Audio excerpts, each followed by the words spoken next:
Welcome back, everybody, to the 2218's Attitude for Gratitude podcast. Hoping everyone had a good week. And you're hearing Tim tonight speaking with you. Tad might be dropping in, but it was Twins opener, so he was called in as things were really busy with the opener. Are we good to roll this week? Can you hear my voice? Are we listening live and coming through these airwaves to our audience? Yes, now we are. Perfect. So again, welcome to the 2218's Attitude for Gratitude podcast. We're having this podcast from 2218 here at First Avenue South, on First Avenue South. First thing I want to talk about here is a few different things that are going on at the club. As always, the Alano Society of Minneapolis' vision statement is to be the premier Alano clubhouse, serving the greater Twin Cities that offers support and strength to those who suffer from addiction and their families. All right, guys and gals, we got parties going on here at the club. We've got the 80th birthday party, 2218's 80th anniversary party. That's happening right here at the club on the 10th. It's Sunday. Starts at 1:30 p.m., goes till 6. We've got chicken taco lunch, $10. In the backyard, deck area, all throughout the grounds here, it's just gonna be a big bash. A lot of fellowship going on. I personally built a couple cornholes, or what's that called? You know, you throw the bean bag into the little thing. I built a set, and I'm bringing a spare set. Someone said it was called corn something. It's called cornhole or just beanbag toss. I just am so Beanbag immature. toss is what I I know it can't as. say cornhole without being immature. It's cornhole. Cornholes. All right. So that is going on here. It's the 80th. Like, we've talked about this many times. This is the world's longest running Alano Club. We celebrate recovery here. We hold meetings here. Fellowship. There's tons of stuff that goes on here at this club. I always promote it. It's a place that's monumental in helping save my life. Never closed the doors in this past trying times of COVID and what have you. But for that, I just want to let everyone know that if you would like, go ahead and follow the links that young Matthew has put on there. If you're able to donate, please do. Otherwise, come on down. Make this part of your life. Like, this club helps save lives. Make it part of your recovery. Make it part of your life. There's NA meetings, AA meetings, CMA meetings, Al-Anon. There's everything goes on here at this club. And if you want to come on down, volunteer some time, please do so.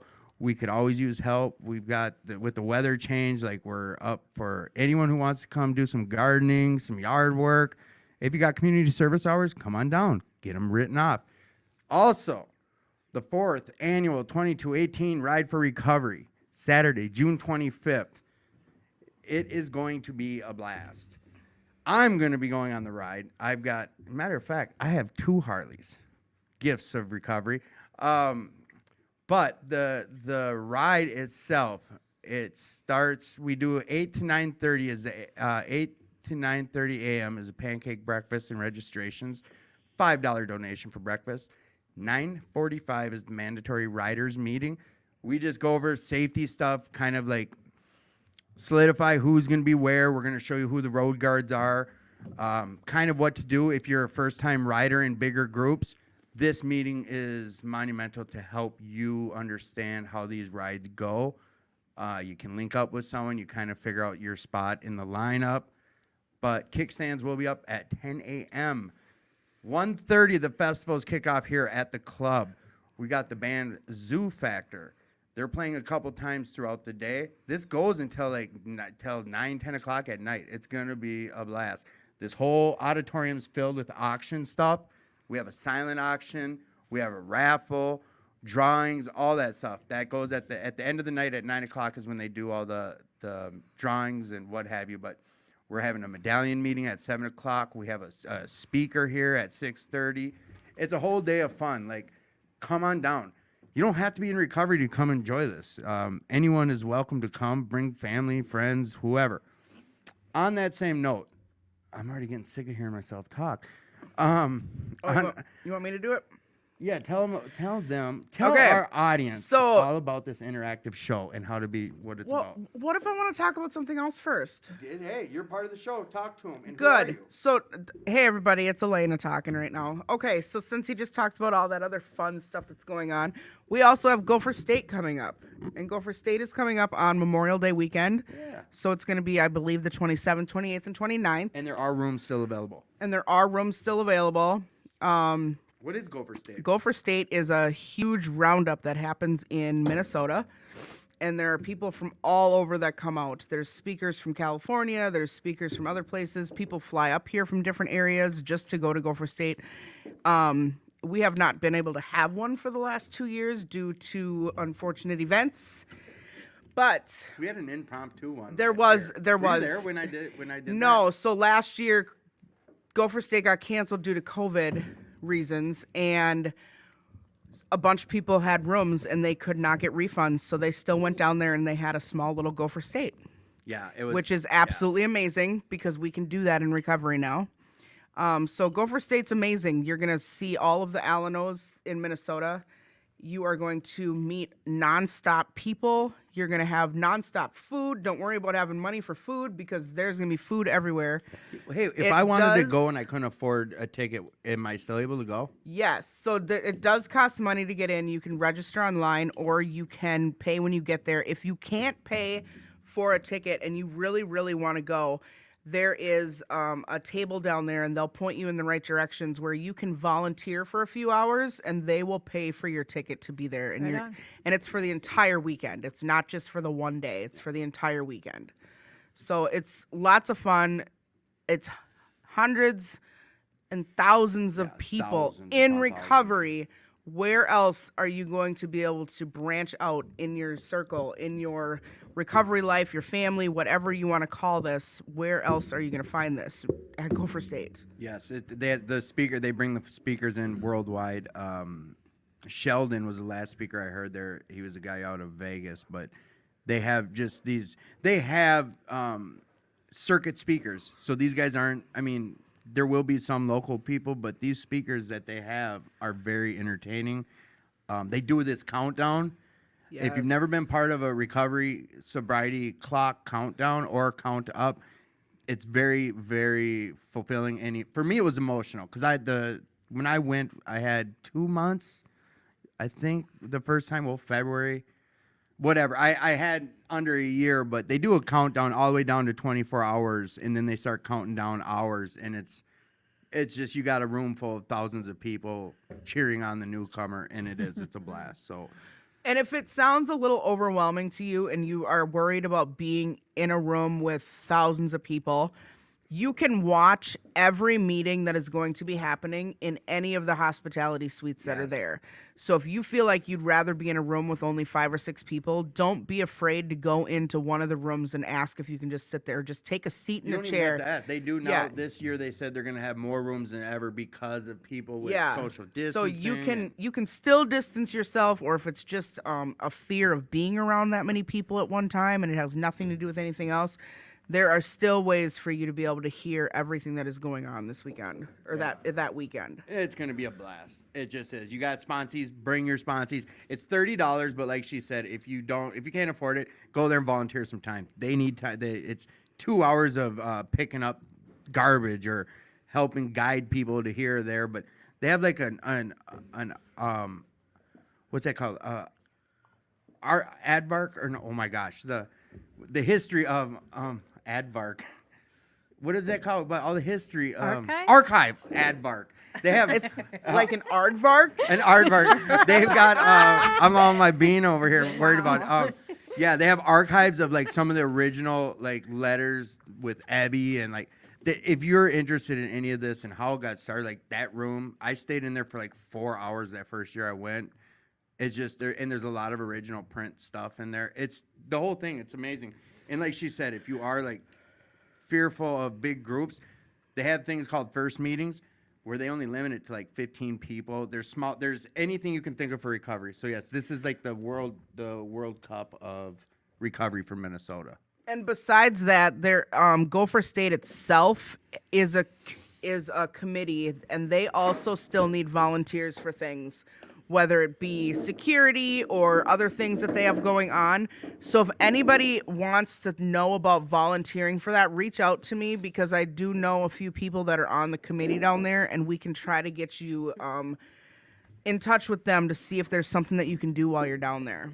Yeah. So besides telling me to shut up, anyone who has ideas for this show, anything you want to see a direction this show goes, you have any ideas or hints or something you want to hear us talk about, be interactive. Post it right on here. I've been telling people, if you want to share this, share it to your Facebook page. We're having issues on getting this nailed down on how to share it properly. You'd think after 70 shows we'd have it locked down, but we don't yet, and I apologize about that. So please do share this. Anyone you could think of that could use a little recovery talk or listen to some people just bullshitting around in recovery about how much fun we have, share this with them. Tell them about it. Be part of this. If you want to be on the show, reach out to Elena,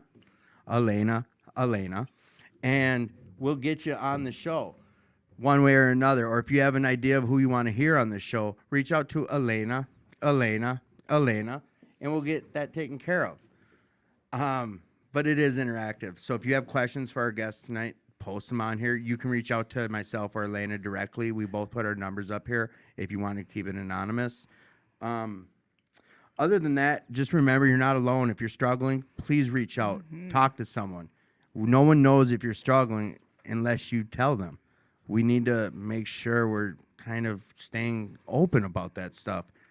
I'm guilty of that sometimes myself, but it happens. So just remember, you're not alone. You don't have to be alone. And you're loved. So, Elena, how'd your week go? My week went good. I started a new job on Wednesday, which Say is pretty what? awesome. Yep. Wait. You did Minus it. the job. Oh. Where were you last week? We I- had people from far and wide hitting us up like, hey, where's Elena? And this is B.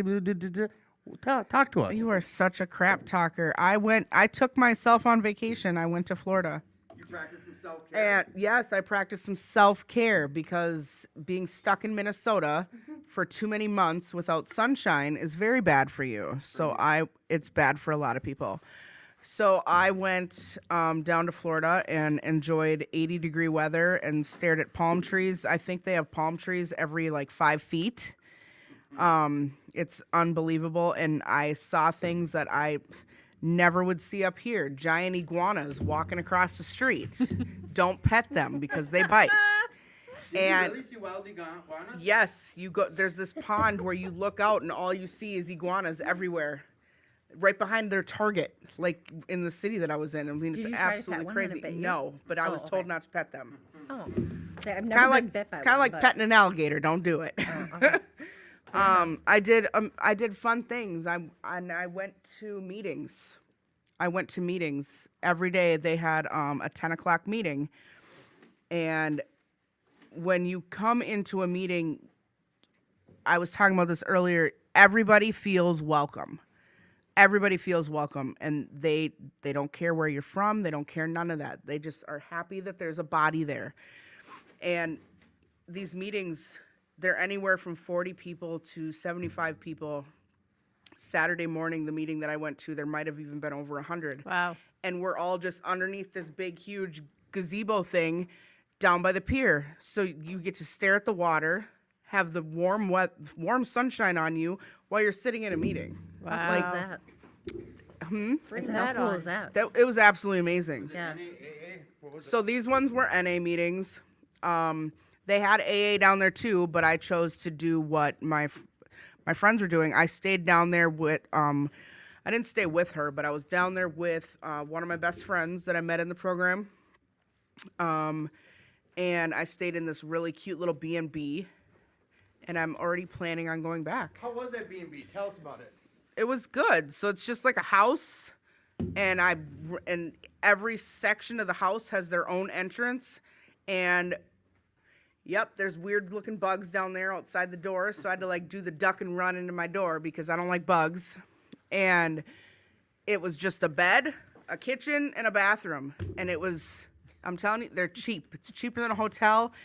And I believe it's better than a hotel. For sure. So, and they're everywhere because people rent their homes out down there, or they buy a home and they turn it into like 4 little apartments. Yeah. It's absolutely amazing. It's pretty cool. It's absolutely amazing. I told my sponsor, I said, we need to buy a house down in Florida so that way we can just have our little own B&Bs. Great. Little So- income, right? But Weren't yeah. they going to move to Texas? Your No, sponsor they were was going to gonna move go to Texas, which I'm kind of sad they didn't, just because I just think about riding motorcycles all year round. And So next time you- I go to Florida, I plan on, I looked it up, I can rent a motorcycle down Yeah, there. they're not that bad. Like as low as like $22 a day ish or 20 bucks Yeah, a day. and I did dumb things, like I went to the zoo. I mean, I That's went, not dumb. I know, I'm just saying, like I did things that, like even though I'm 40 years old, it's something that I enjoy doing. And I saw a sloth. Hello. Sloth. We I saw love a sloths. I yeah. love sloths. I want to You hold a saw sloth. real sloths? Yeah, they're I want so to. cute. I How want about to hold. the I'm zoo? gonna go with George over there and. Yeah. All right. Well, Hold we sloth. went south. All right, whatever. So Well- we'll get to that. So about your trip, you Yeah. you quit your job and I then quit you my went on job, vacation and I then went you on started a vacation. new job. And I started a new job. So, how's the new job going? So far, it's good. You've got how many days there? You've been there only a couple, 2 days now. I've been there. Yeah, I started Wednesday, so like 3 days. I'm not gonna really tell everybody where it is, but I got a job as a nurse at a treatment center. Nice. And it's been a passion of mine. As people know, I love recovery. I live recovery, so I might as well work in recovery. That's right. So, So I guess what I wanted to highlight was the process of the way you went about this job change. Like this was a plan. The way you did it was you spoke. I know, and I'm gonna kind of air it out for people. Is the way your work was going. You needed a change, the mundane, the repetition, but you put in a 2 weeks notice after speaking with sponsor, with friends, with people yeah. whose opinions you trusted, and then you did some self-care like you share about every week on the show. I did the pros and cons of changing a new job. Like I wrote everything down. That's what I'm talking I about. had to the figure out responsible way. exactly what, if this would be good for me. In the beginning, I can't guarantee it's going to be good for me. Like starting a new job, you go without health insurance for so long and everything Right. else. But I just can't get sick. But realistically, like, and you see what I'm saying. I just want to highlight the way we get to do things in recovery nowadays is you did pros and cons. You spoke to your sponsor. You spoke to friends whose opinions you respected, and then you went to your job and said, hey, I'm putting in a 2 week notice. Yes. After you already had found another job, And- correct? Yes, and I was told that if it doesn't work out and I decide I don't like it, I can come back. So it's Nice. not like I completely screwed myself out of everything. Like I don't do that anymore. So, like, you've got a little insurance in your back Oh, pocket if yes. it doesn't Oh, pan yes. out. But And like you said, you went into a field of something you enjoy. Yes. So that's a good thing. And I also wanted to highlight the way you preach up this whole self-care thing every week. And this week you're going to have a segment too. Yeah. Well, then why don't we roll right into that and I'll tell you about my well, week after. I want to hear about your week. Not too. Well, my week has been pretty good. What does that mean? Work. I like moved to the next level at my job. I kind of explained it before. I got this new job. I guess through a temp agency. It was someone in this program. I'm in a goals. Quick synopsis is synopsis. I'm in a goals group with like 16 men. Every morning we check in, tell each other what our daily goals are. Blah blah blah blah blah. My other job wasn't working out. We had to shake hands, part ways. I told a buddy about it. He was like, "What do you do for work again?" Well, end of the day, he's a headhunter. He's a what are they called?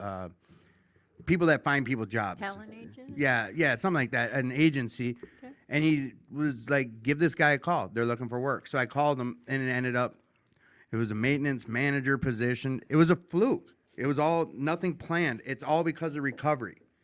This is a job I can say I have because of recovery, and astronomical numbers for pay that I've never experienced legally in my life before. And I got hired on through this temp agency. I worked there for their stipulation time, like 6 weeks. And then I got hired on. And that happened this week. On Monday, I went in there. I think it was Monday. And they presented me with some numbers that were just ridiculous. And So this week I've started in-office training because in the field I'm doing all of the home improvement stuff I already know. But I think they just wanted to make sure I knew I really could do what I said I could do, because anyone can, we're bullshitters. Like, I could have sold them a good ball of wax, like, whatever. But I backed it up. And then they hired me on. So this week I've been in some training with them, and it's like half in the field, half behind a computer. I'm going to be like hiring and firing people. Like, I'm a boss. I mean, I already talk shit like, yeah, I'm the boss. But I'm a boss. I'm a manager. Like, I've got responsibilities. It's kind of wild to think where I was, 6 years ago to where I'm at today. It's all because of recovery. So my week has been good. I don't feel any of it was like a headache or a hassle. It was really, I welcomed all of it. And along the way, like, I still get to do my recovery, hang out with my girlfriend and family, and I get to keep living life the way I want to live life. It's a good life. So, something happened with my other co-host, but I'll wait till next week till he comes in. We can talk about it. It's nothing bad, but it's recovery related and it's good. Something I'd love to share with the audience. So a little cliffhanger, what have you. I don't like cliffhangers. It won't make sense unless he's here. So with that said, it's that early time of the hour before we introduce our two lovely guests, where we tell you guys about a little self-care. And this would be the time that we're going to do that. It's self-care with Elena. Oh, I didn't get a song this time. You'll get You an know outro. what? I'm a little disappointed. You'll get at an the outro moment. song. So I don't know. So I just took a week of self-care for myself, and that's just pretty much what I'm going to tell you guys. Is I'm not saying you have to take a week, but take an hour, take 2 hours. Find something that you enjoy to do and do it. There's ways to get around the whole, well, I need to go do this and I need to go do that. I find myself a lot of times procrastinating things that I want to do, and which is why this time around, when I decided that I needed to get the heck out of here, I looked up an airline, found the cheapest flipping ticket I could so I wouldn't have an excuse, and I went. That's the way you got to do it. And I went because otherwise I would have came up with a million reasons why I couldn't. My kids need this or my kids need that. My kids are fine. I'm fine. Everything worked out. And I am so happy that I did it.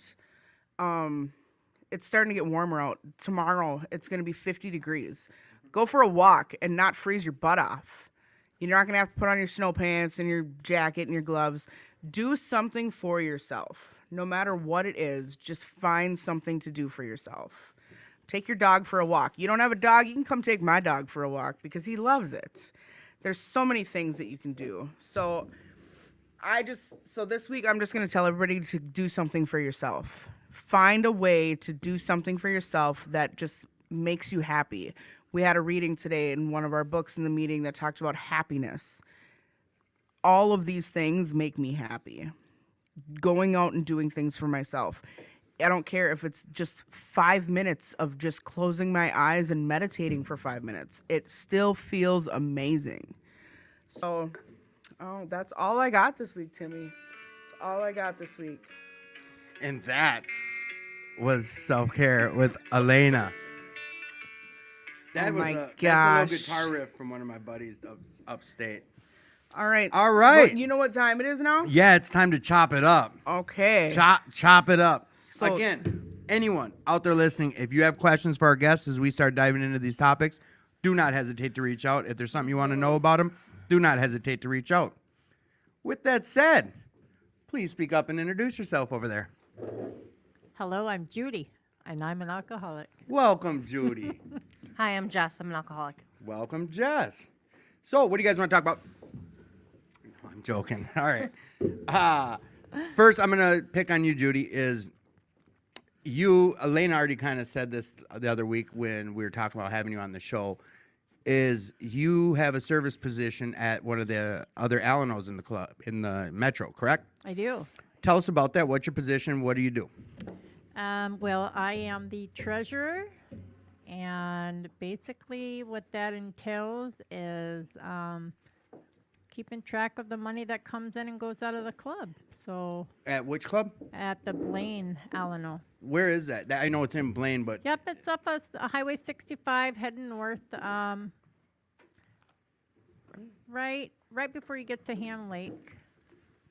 Yeah, it's pretty easy position. that's the same place where you were on the board, isn't it? It's the same place where I'm she still on the is board. on the board. A side note, Ryan, good looking on that macaroni and cheese pizza. That was fire. Squirrel. So, the duties of that is how much? If you don't mind, how much time do you have? How long have you been sober? I've been sober a little over 4 years. 4 years, and you are in charge of the finances at an Alano club. I am. Pretty amazing, right? Did you just say, "Hey, I want to be the person who does this," or did you get voted in, or how did that work? Yeah, actually, I was approached and by some people of my morning group, my home group, who said they thought I'd be good on the board. And, next thing I know, I was being told you got voted in. And So you were nominated. Yeah, yeah. And then, so we went, and then, there's kind of a process where, that we know what jobs are available, and then people who might want the position can say if they want it, and then we kind of just trickle down. Everybody kind of gets a position that they would think they'd be good at. I thought I'd be good at money. What is it? Now that how long have you had that position? How long I have you don't been doing know, this? a couple months. January. Yeah. Oh, because you just started. This isn't your second year. It's This your is my first rodeo. So far, what's it like? I mean, is it overwhelming? Don't answer that. I know. I mean, I think about it like, have you ever had a position like this? I have not. You know Okay. what? It's good because I'm actually I'll just say I do not know when to say no. Oh, okay. And so so far it has not been overwhelming. It's been interesting because one of the people have already resigned their position, and there's a new person coming in, and we haven't met up yet. So all I know is my job that I'm supposed to be doing is getting done, and if I can help somebody get theirs done until we can get it figured out. I'm seeing a lot. You know what? I'm hearing a lot of kind of like undertones here. So, first thing I want to bring up is you said something about like I don't know when to say no. So I would think you mean like, oh shit, I didn't say no to this, and I should have. But is that's not the case as of now? No, that's not the case. Like, okay, here's the thing. So there's when you give we all have the seventh tradition. You collect the money, it comes around, it goes in an envelope. So Yeah. that gets counted every week. Not a big deal. Or I would say it doesn't have to be done every week as long as it's done for the monthly treasurer meeting. That's it. But now, apparently, for the last 2 years, they want someone to go through every one of those envelopes and figure out how much it was for donations, how much it was for books, how much it was for this and that. Well, So like a lot more than they used to have it be. that's, lot more work? that's 2 years. And so they said, well, we can hire somebody up for that, right? Well, nobody's wanting to work nowadays. I can't even get a temp agency to call me back. So I thought, well, maybe I should just doesn't even have to really be done if it hasn't been done yet. So they want all their numbers audited. According to our secretary, it has to be done according to the bylaws. Right. This should be a conversation you two are having. You can. Oh, but we are. Don't you see the eye contact we're having here? Hello? Do you have like a separate thing for just literature, like a bucket for just that, or do you No. have it all mixed together? Everything is mixed together. Oh, So it maybe. makes it easier. Yeah. So no, it's been a good experience because I had no idea. Look, you come to a club, you see the lights are on, right? You go, okay, well, we're passing money around. I see it, but there's a lot of things happening behind the scenes. It's and I feel privileged to be a part of it. This program has saved my life. It's made me a person that wakes up happy. I don't wake up sad anymore. I don't wake up embarrassed. I don't wake up sick to my stomach because of my actions the night before. And And if I can pass it on, even if it's just counting the money once a week, I'm more than happy to do that. So you're glad about the position you're in now. Like you're happy Sure, about that. absolutely. That's awesome. It's fulfilling. It's very And you're learning. You're also. It sounds like you're learning a lot more about the inner workings of how these clubs run. I had no clue. You know, especially let's say, you know, you take the position, and your first thing is you got to go to the bank. You got to get your sign. You're like in charge of a lot of shit, right? Like, Mm-hmm. I was talking to my son about it, and he's like, my son was impressed by me. You know, it made me feel good. He's like, wow, Yeah, Mom, yeah, you know, talk in about 4 that. years, you look how far you've come in 4 years. That, you know, you've got a lot of responsibility. That's pretty cool. And it was really nice just to even see my son see the inner workings. You know, Right. he sees that I get excited about what's happening at the club. You know, if he ever feels the need there where he thinks he might need a place to go, he knows where he can head. Right? He's seen a place that's helped save his mom's life, That's right. or That's right. yeah, shed a new light on something. Absolutely. And like with that kind of on that same topic of the club, the inner workings, like seeing more about. I know you went through that too, right, Elena? When you became president, like it was like a shitstorm of information you weren't expecting, correct? Yeah, it And- was. And like between the two of you, like who do you go to for this type of stuff? Like when you're in the midst of trying to figure out your duties, who do you lean on? What do you do? Each other. You lean on each other. Yep. Absolutely. And if you don't know what your duties are, at our Alano, our secretary is like a book of knowledge. Amazing. Yep. I think he knows the bylaws and everything by heart. So if we have a question, we can call him or text him, and he'll say, "Oh, this is exactly what this is," and then he will tell us what it is. Yeah, I don't know what we're gonna do next year. I he had done? I had him. Sorry. I Sorry. Yep. No, he will be done in December when I am. So, you know, you get to lean on other people, and I imagine when he leaves, like there's past people too, right? Yes. Because I know like Tad's now the president here at 2218, and he can, you know, he knows he's made connections with previous presidents. He'll reach out to them about some stuff, but like being a treasurer prior to recovery, did you know about recovery? Have you been in and out of recovery your whole life, No. or this is all new to you? This last 4 years. Yep. So Well, I would say I tried a meeting 20 years ago. You know, I knew I was an alcoholic. And then I went to recovery 15 years ago for meth. Got out of that, started hitting alcohol pretty hard, and then just got sober 4 years ago.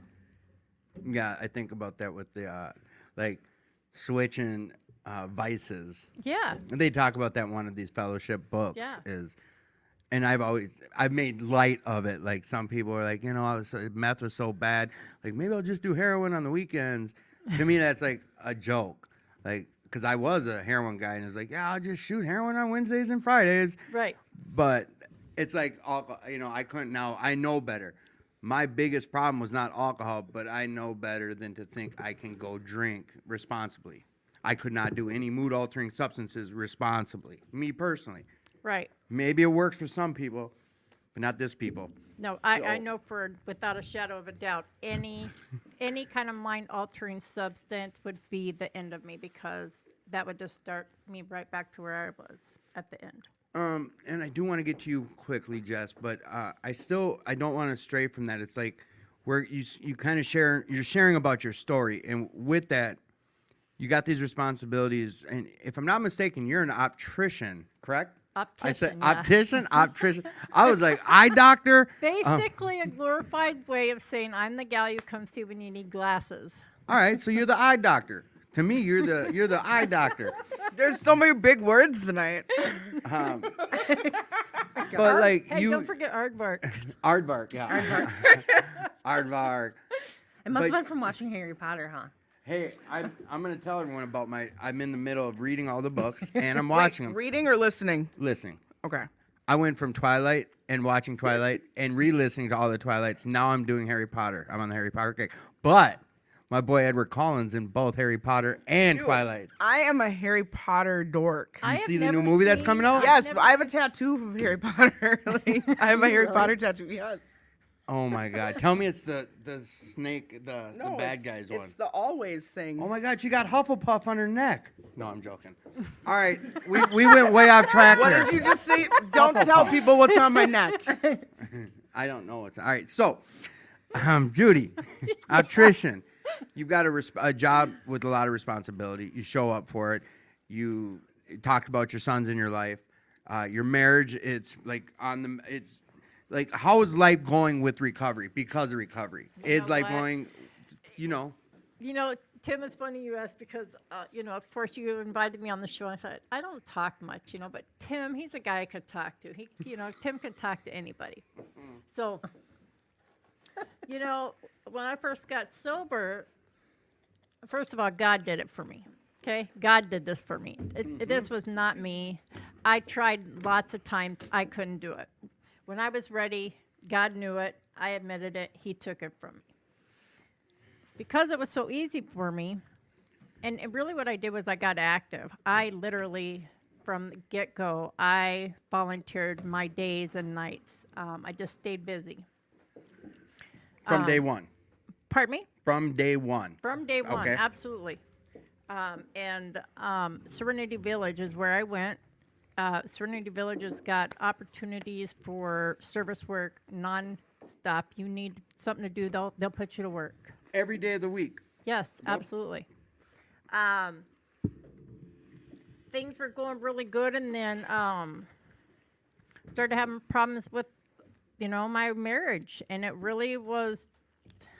You know, we went to counseling. He said I was controlling. You know, I treated him like a child, and I'm going. Well, you act like a child.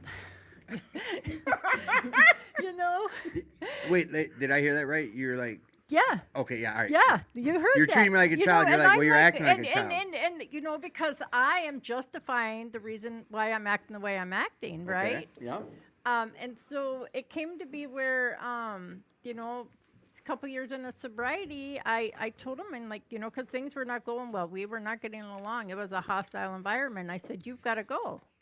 And this whole time I'm thinking, the problem, this guy, right? This guy, doesn't he see I'm sober? Doesn't he see I am so good? I am great. I am this, that. I'm doing this, I'm doing that. All this time I'm praying, God change him, and come to find out, God changed me. And I was the Powerful. problem because I was more concerned about what he was doing instead of worrying about me. And I was taking his inventory, which isn't mine to take. And I almost lost a 30-year-old friendship with him and the love of my life because I was stuck on my pride. I was stuck on Judy's attitude, you know? So I don't know. It just, the day I made amends to him, which was just a few months ago, I said, and he says, now what? And I said, what do you want to do? And he says, I want to move back home. And that's all it took. And we're stronger now than we never been. And he's still drinking, and I don't give a shit. So, I don't want to dwell on it that much, but Yeah. so in the first 3 years, like you start getting this new life, recovery, feeling good about things. What was that? So you said you made an amends. Is that where in your? I'm trying to pick apart. Where did it click that like for you? You realized you were always saying it was him. He's the problem. He's the problem, and you're gonna either fix it or he's got to go. Where was that switch? That epiphany, or I may have reworded that wrong. No, that's fine. You know, I think, But controlling, I think you said, or something. yeah, I just yeah, because like where was that? That's what he said. You know, you can't tell me how. He's like, I'm a grown ass man. You can't tell me what to do. And I'm thinking, and I would say, well, you act like a child, you know. I think it was probably when he first invited me to go to dinner. That was about the time that I was gonna, right before I made the amends. I was just thinking about it, like it was time to actually, to be honest, it was time for us to sign the divorce papers. I had them printed up months ago. and they came right before Christmas, and I didn't want to serve them to him until after he got back from California from his Christmas trip.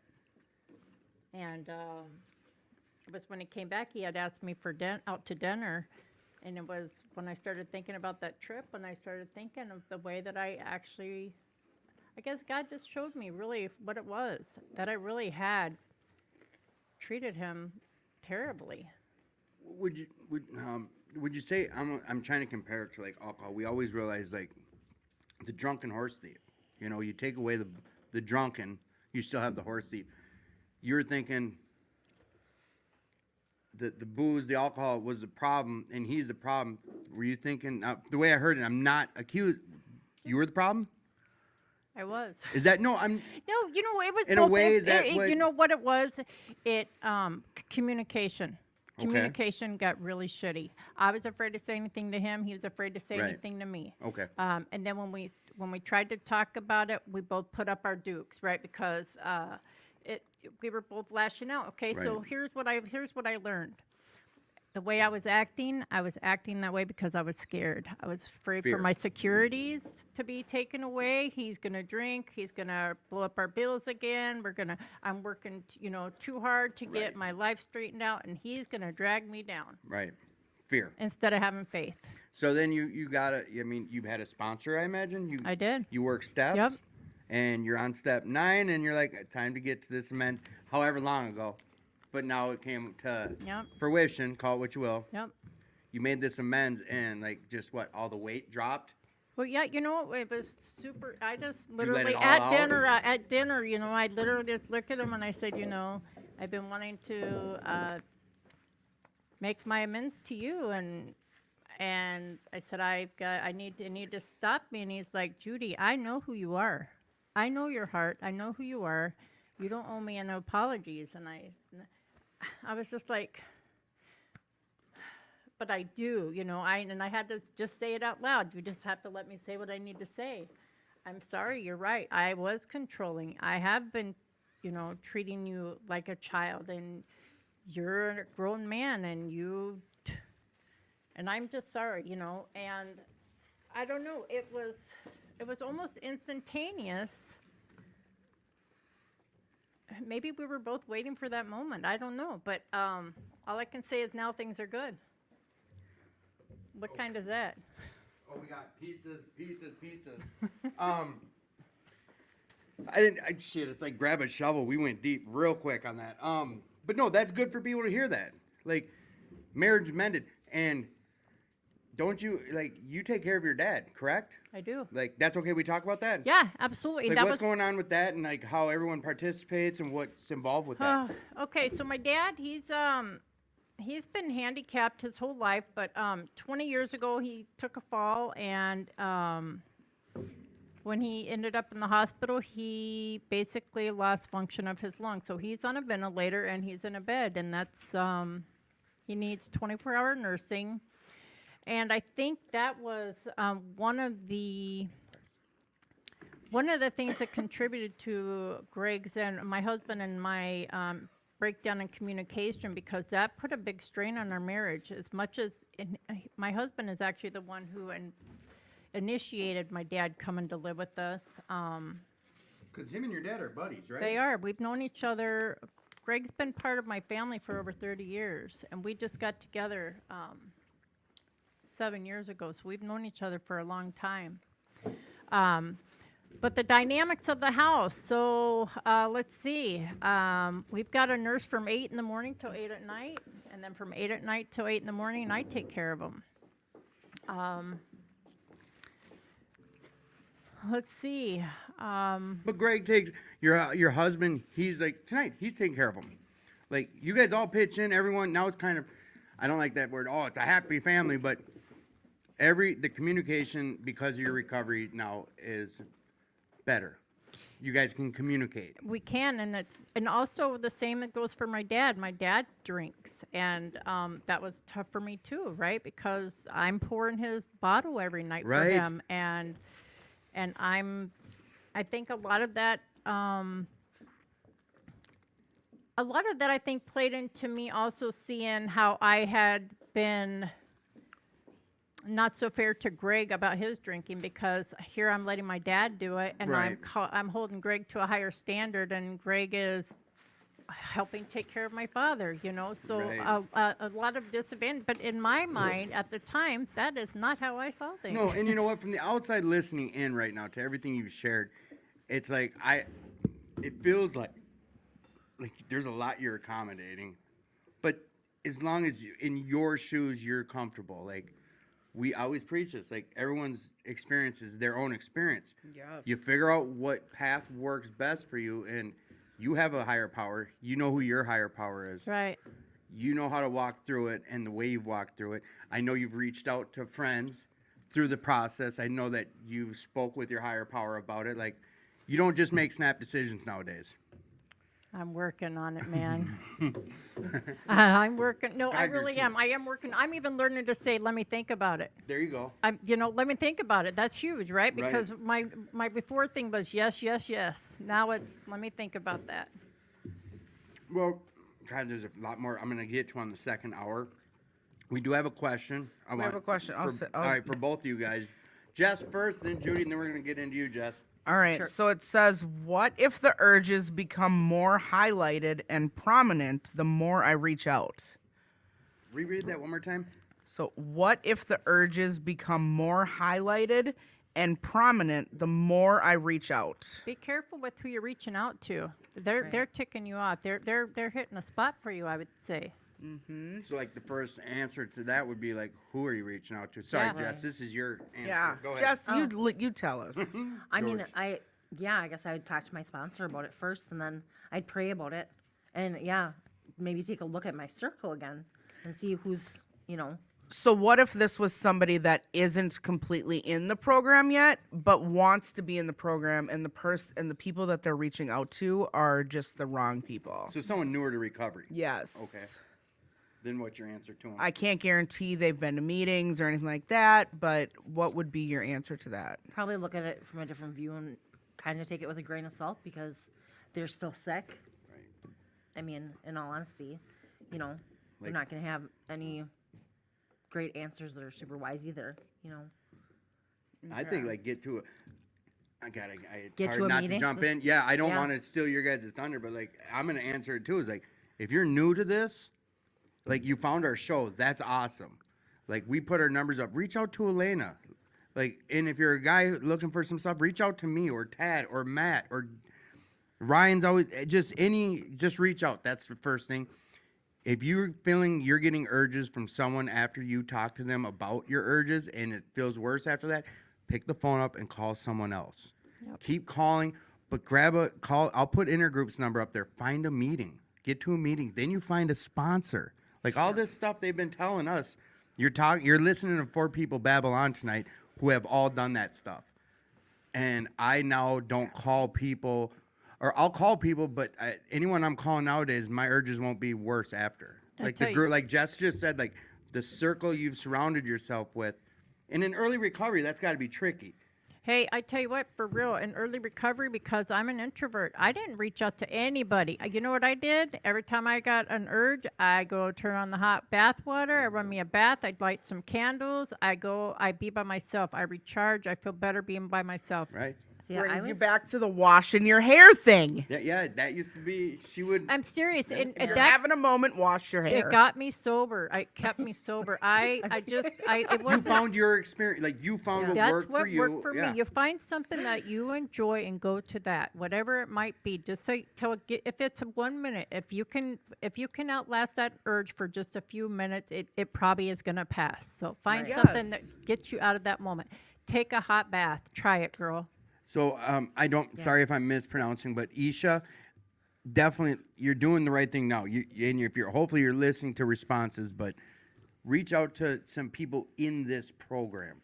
But the start, when these girls start talking after I'm done spewing, I'm gonna put this number up. It's Intergroup's number, and then I'll get another number up there. But find some recovery stuff. Surround yourself with recovery.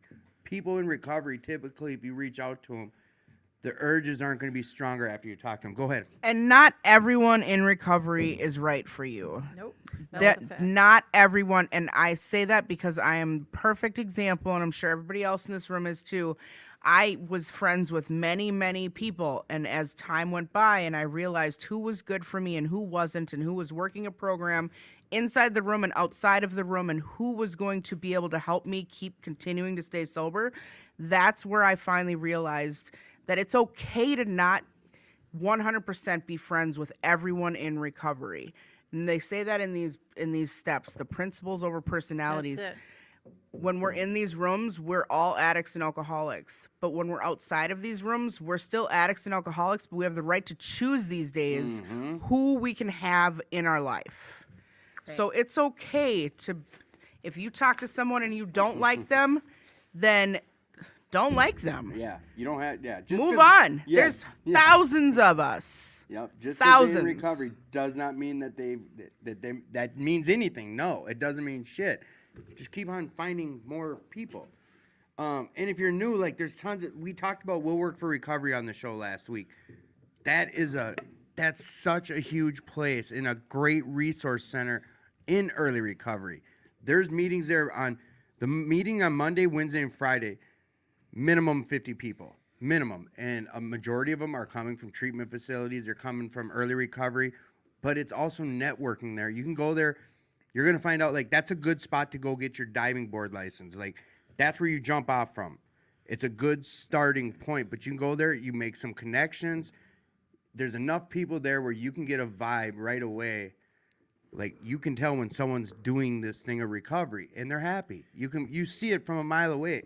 My experiences with that, like, you go to enough meetings, you start noticing these people who are happy doing this thing of recovery. Yeah. That's who I gravitate towards. So Tim put up the intergroup phone number. There's also and that's for AA. If you want some NA stuff, you can go to naminnesota.org. I'm going to put that on there too. And you have to actually type out the word Minnesota. So it's naminnesota.org, and you can find NA meetings anywhere in Minnesota. And if you live 2 hours away, you know what? We're still doing Zoom meetings. So there are ways, and if you don't feel comfortable talking, you don't have to. You can sit there and listen. Some of the best meetings I've ever been in is just listening to other people having the same problems that I have. So you can check out either one and see what's going on. So with that, I want to talk with Jess because we haven't heard from her yet. How's it Gosh, going? Tim. How are you? I'm good. I just got back from vacation too, and it was a really busy, long week at work. I'm on a long stretch until I have a day off, but that's okay. It's good. Keeps Yeah, me- because do you work tomorrow and Sunday? sure do, and Monday. So it sounds like Tim has some resentments there. So No, not at all. How long have you been in recovery? 4.5 years. 4.5 years. 3 days more than me. That is awesome. Well, I came in the rooms a little bit before that. Well, this isn't a competition in recovery because we just have 24 hours. Correct. Yep. Yeah. So, 4.5 years of recovery. You just got back from a vacation. Yep. What was the vacation? What'd you do? Didn't Where'd take you her go? bestie with Yeah. this Who'd time. you go with? I went with my sister, her husband, and my nieces and nephews. That I'm very grateful and thankful that I have a better and healthy relationship with now than what I used to before recovery or even 4 years ago. So You went on a cruise, right? I did. I flew to Miami. I stayed there for 1 day, and then we took a 7-day cruise through the Caribbean. That is so awesome. Dang. It's a lot of hurry up and wait, but I I gotta seen a plan lot. that. I know. But you know what? Like, on vacation Girls talk, trip. like, girls trip, I was just going down this road. What was the last trip you went on before that? And with who? Me and Judy went to Aruba. Say what? That's right. What? That's right. Yeah, like Really? 6 months I before. feel a little left out, Judy. And you should. I feel a little left out. I think You Great said, trip. and you should. It was so good. I think 6 months before that, we went to California. Yeah, San Diego. Yeah, we took her to San Diego. yeah, I'd And never then- been. Hey, Also- and that was one of those days when I was at her house, and she was It was like, "I've impromptu. never been to Cal." I'm like, "Jess," and I was like, "Look, we can fly right now for $69." She goes, "Really?" I said, "Let's do it." She said, "Okay, let's go." Yeah. See, that's the kind of stuff that I'm going to start doing. You have to. Absolutely. Because you know what? We're not getting any younger, right? No. And vacations are not going to come knocking on our door. All we got to do is look and make the time and do it. That's what. And my excuse used to be because I had kids. Well, my kids have been cooking their own meals for the last 6 years. There's no reason why I There's couldn't no have gone reason. anywhere. Nope. Yeah. I just kept making excuses. Now you don't have to. Now you know how easy it is. Doug said, light a candle, burn some incense, read daily reflections, pray, That's right. meditation. Everyone has something that will get themselves out of their shitty thoughts. That's right. That's spot on, Doug S. Like, you're hearing like these girls talk about the last 3 vacations. The one was impromptu. The other one was planned. This last one, Jess was asked. Like, I'm gonna blow you up on this one. Is her sister asked her, "Hey, would you come with?" Like, on a responsible type situation. Like, she was able to count on you. This is something that you didn't have 4+ years ago. No. Like I didn't. this- Was not that great on being punctual, showing up for things when I was supposed to. I did a lot of no calls, no shows, and if I did show up, I certainly was not present. So this is like this was a direct result of I was there, but not really there. yeah. This was a direct result of Yeah, the life you live nowadays. absolutely. Recovery. Yep. And yes, impromptu, $70. Let's go. Yeah. Who can't just go on a long weekend to like? That's what we get to do in recovery nowadays. Yeah. Right. All you got to do is take off a Friday. It really is that easy, right? Now, really- Yeah, but our heads want to make some big old production out of it and think this, that, and the third. Nope. But realistically, that was like, I mean, that wasn't that expensive. No. It was an No. experience. Oh, Our and talk producer's about dying the over there. Airbnb. We stayed at Airbnb. Heck yeah. They're flipping amazing. It was. It was super cool. We had 2 separate bedrooms and a little kitchenette. No, yeah, 2 separate bedrooms and a bathroom. yeah. And her own private entrance.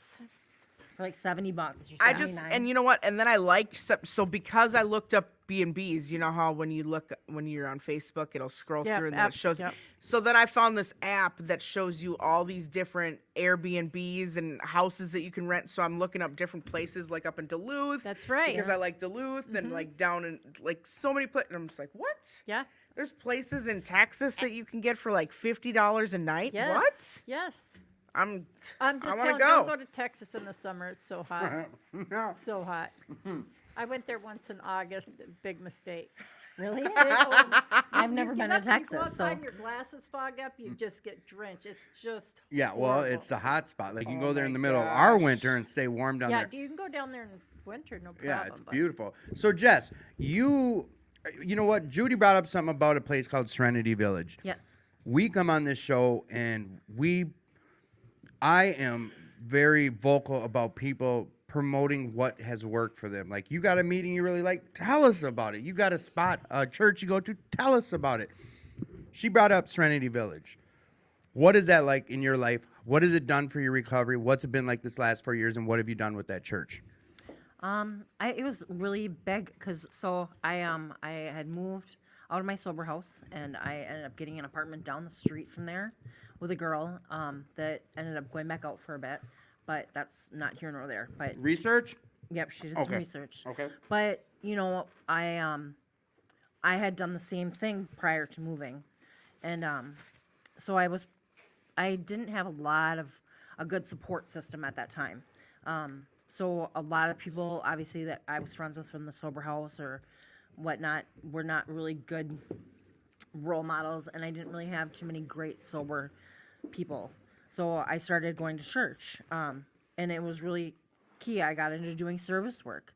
Like going to church, what? Just like on just Sundays? I or- went to Sundays. I made sandwiches on Mondays. Yeah. I went to Bible study on Wednesdays. I went to the church or the recovery meeting on Tuesday. You Church know, was monumental in your Definitely. new life. Yep. And recovery. yes. Okay. Yep. And I really needed to lean on my higher power to find where I felt I was lost. You know, I just needed To find your path. Yep, to find where my purpose, you know, because I struggled with that for a long time. You know, and it was really monumental. It made me opened up a lot of things for me. You know, my job now. You know, I went to Haiti. You went where? I went to Haiti with the church. What was that about? We went. What do you on- mean Haiti? Like down we in went on Haiti, a- Minnesota? No, we went on a mission trip with church. And it was really cool. Yeah, I'm not gonna let you just blow over that. Oh. Like this is a big deal. Like Yeah, me Healing and Judy. Haiti is Yeah. like worldwide known. was really, and really cool. You got chosen to do this. Yeah, it was really neat. So tell us, like, what was it? How long? All the bells and whistles. I don't know how to explain it, Judy. Judy, did you go? Yeah. That's how. Oh, that's look how. at this. The last 4 vacations you've been on was with her. All right, so why don't you girls please Okay, share with us? that's how Jess and I became friends. Yeah. Look, come on. So Jess we shouldn't actually. even be able to speak. There should be so much they're blowing Jess up. actually was a mutual friends with Your one daughters. of my daughter's friends. Yeah. Yep. And I had seen pictures of Jess and this mutual friend with my daughter. Back and when I was then loaded. I went to. Oh, this is prior recovery? yeah. Yeah. Yeah. One of Judy's daughter's friends was one of your party buddies? Yeah. Okay. And So now I seen she's a picture sober. of my Yeah. daughter with this girl and her friend, and then I see her at this meeting that for Haiti, and then I'm like, oh, I know her from somewhere. And I think I was like unpacking boxes at Target. Yeah, and so one day I stocking, was and at she's like, "Are you Target." going to Haiti?" I'm Yeah, like, one day I'm walking through Target and I see this girl on the floor restocking shelves, and I look at her and I say, "Are you going to Haiti?" And she looks at me Out of the weird, blue. Like, "Yeah." I'm like, "What?" She was kind of put off by me, I think. I was like, "What's going on?" She's like, maybe. "How do you and know?"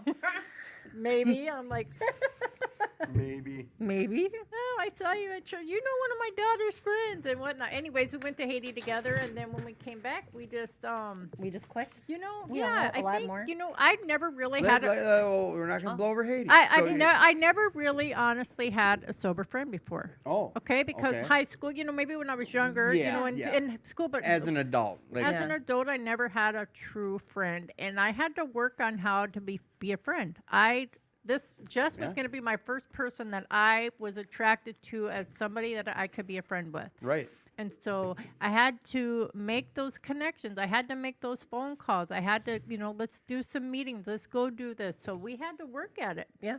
I think we were both in that position where we Right. both knew we needed somebody to lean on. We needed somebody to help us through what we were struggling with. Like me and Tad, we've shared this before. Me and Tad and I have, and we didn't realize it till we were really saying it. But in recovery, is the first time I realized I don't know what a good boyfriend. I don't know what a good son is. I don't know what a friend is. Right. I don't know how to be a good. This is Right. one of those things I was telling people during tidbits. Like, I had to ask some of these older timers in recovery, like, how do I show up as a friend?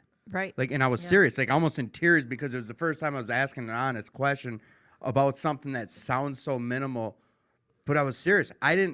My life had turned into just the dope man, the bar, the hooking up with someone, like nothing real. Right. So then we get into recovery, like, how do I be a good friend? Do I call him every day, 3 times a day? Mm-hmm. Do I show up at his house? Like, I know it sounds real funny and kind of like goofy, but you guys understand. Like, I didn't realize that's who you guys were to each other. Like, figuring out what that was. Yeah, it like, was this for me is- anyways. okay. This is the Yeah. first time I've talked to Jess about it out loud. But Yeah. and honestly, I was learning how to be a friend through Jess. Like I was Right. trying to figure this out, and I'm obviously blessed to have her in my life. She's my bestie. Besties. My bestie, but it was important for me to be a good friend. It was because I'm trying to be this person I have never been, right? Mm-hmm. And I think Jess, although she's probably been friends with somebody before, she had a long life of addiction. So I think for her, she had Not to like figure a out what was healthy- comfortable. How Right. how much did we want to let each other know about each other? How Right. much did we want to really? It's almost like a boyfriend girlfriend type of. Or It, in a it way, kind of but- is, yeah. absolutely. It's It's, getting a to little know somebody a dance, little right? bit. Right. Like, Yeah, that I'm being a dance, little yes. vulnerable. How's she gonna respond to that? You Right. know, we actually were going through a lot of the same things at the same time. Yeah. She was having difficulty in her relationship. And we kept saying, we keep saying the same shit. We're doing the same shit, different day. Like, Well, and she was saying that too. She came out of a sober house with like no girlfriends, like no one that she could count on or lean on, right? Yeah. That I mean, she and just kind of people that I shared, could trust. You know? right? And then you guys link up, and Like the evolution of that was like. Go ahead, keep going. I don't mean to cut you off. Oh, well, I mean, this is this. You want to know something funny? Yeah, I You want to do. know how much of a friend I never had? One night I get home, and I could tell my dad's been. He had a little bit too much I to like- drink. Okay, Yes. You hearing this, Elena? Keep your ears peeled. Elena, my Yeah. dad says, "Judy, have a seat here. I want to talk to you." I said, "Okay, Dad." So I sit down, and he says, "Now I don't want you to lie to me. You can tell me the truth." I said, "Okay, yeah, I'll tell you the truth." He says, "I know you and Jess are lovers." And I said, "No, we're not. We're friends." He really just couldn't believe it. But that goes to show you how much that that's my history. I haven't had friends because So drinking was yeah. more important, Dad thought you guys were more than just friends. more than just friends. Kissing I did tell cousins. my dad that too. He laughed. He's like, no, I don't buy that one. Pops had a couple drinks and said so. Yeah. So important over there, jeez. So, Board stuff. sorry, Tad. Whoa, did you see that? Lovely. Well, All right, so girls, then your friendship's blossoming, and that started with the talk of Haiti, I in church, yeah, and meetings. Yep. Yep. and then Haiti comes about. You guys Well, zoom at like, Haiti, we really didn't really know each other yet when we got No. to Haiti. Right. yeah. Is that where you guys got closer, or like how did? I mean, I think it was right when we got back It from was Haiti. more when we got back because she had to move. She Yep. was moving right after that, and I Yep. came to help move a couple boxes, and Yep. and we just started. You know, do you want to get something to eat? You want to go to? You want to meet at church? You know, we just started. You know, inviting each other and showing Yeah. up for each other, and I think a lot of it was emotional support. You know. Right. Just like, and a lot of stuff. And then COVID happened. Oh and that was gosh, just yeah. a big life change for everybody. And I think it was just leaning on each other as things were changing. Yep. Yeah. Yeah. that's awesome. So, Yeah. what did you guys do in Haiti? What was that? You know, so Haiti, Was we it just a vacation? You went to a poolside and hung out in Haiti? you know, to be No. honest, a lot of it was a vacation. You know, I really thought it was going to be work the whole time. Yeah, I thought it would be a little different. But really, we'd take, we would go with a water truck and we would help the, I don't know, villagers supply their huts with water, Yeah, fresh clean water water. into the city. We went to orphanages. We went to. So you're down there helping, volunteering. yeah, with we some went help. down. Yeah. yep, Missionary stuff. missionary. Okay. Yep. All right. I kind of knew, but wasn't sure. Yep. I hear Haiti, and I'm thinking fun times, but It was a fun time. I It- it- honestly, for the They're the first time, happiest, they're most very like happy and yeah, for loving the people. unfortunes that they have. right. like that was the first time I saw where Haiti was. When you got home from your cruise and you're showing me where you went, I looked kind of by one of the islands. I was like, oh, there's Haiti. Yeah. The weather was beautiful. Like when you, the Right. pictures you had were, Well, and Gorgeous. that was January, so it was a perfect time for us Oh, to really? leave. You Yes, luckies. we left Yeah. here in snow. We were in our flip It's like flops. 25 below, I think. Yeah, it was very cold. and you Yeah. did that through Serenity, Oh, right? yeah. Yeah. Yeah, Yep. because there's only like what 10 or 12 people that went, or Right. because I know last year was really sketchy. They were talking about because there was some stuff with the government and stuff like people being kidnapped. and- Right. I don't think that anybody's gone with Serenity yeah, since I we went. think We that's ha- been no, up. They on- haven't. Nobody yeah. has been sent. No. Yeah, and that was due to COVID for one thing, and then the Safety. safety reasons. Right. Yeah, safety reasons most. So then, Haiti's over. What? I mean, just you guys start going to meetings together, church together, or like, how does this evolve? Yep, we do what you serve at church on Saturdays. We'll go in the mornings. Yep. Go donate. We go downtown and help donate food to Yep. several sites. I used to clean the church on Wednesdays. We do food service together. Yeah, we used to do pack food up. Yeah. Just whatever. Oh, we used to clean the bathrooms. Yeah, we do clean the church together.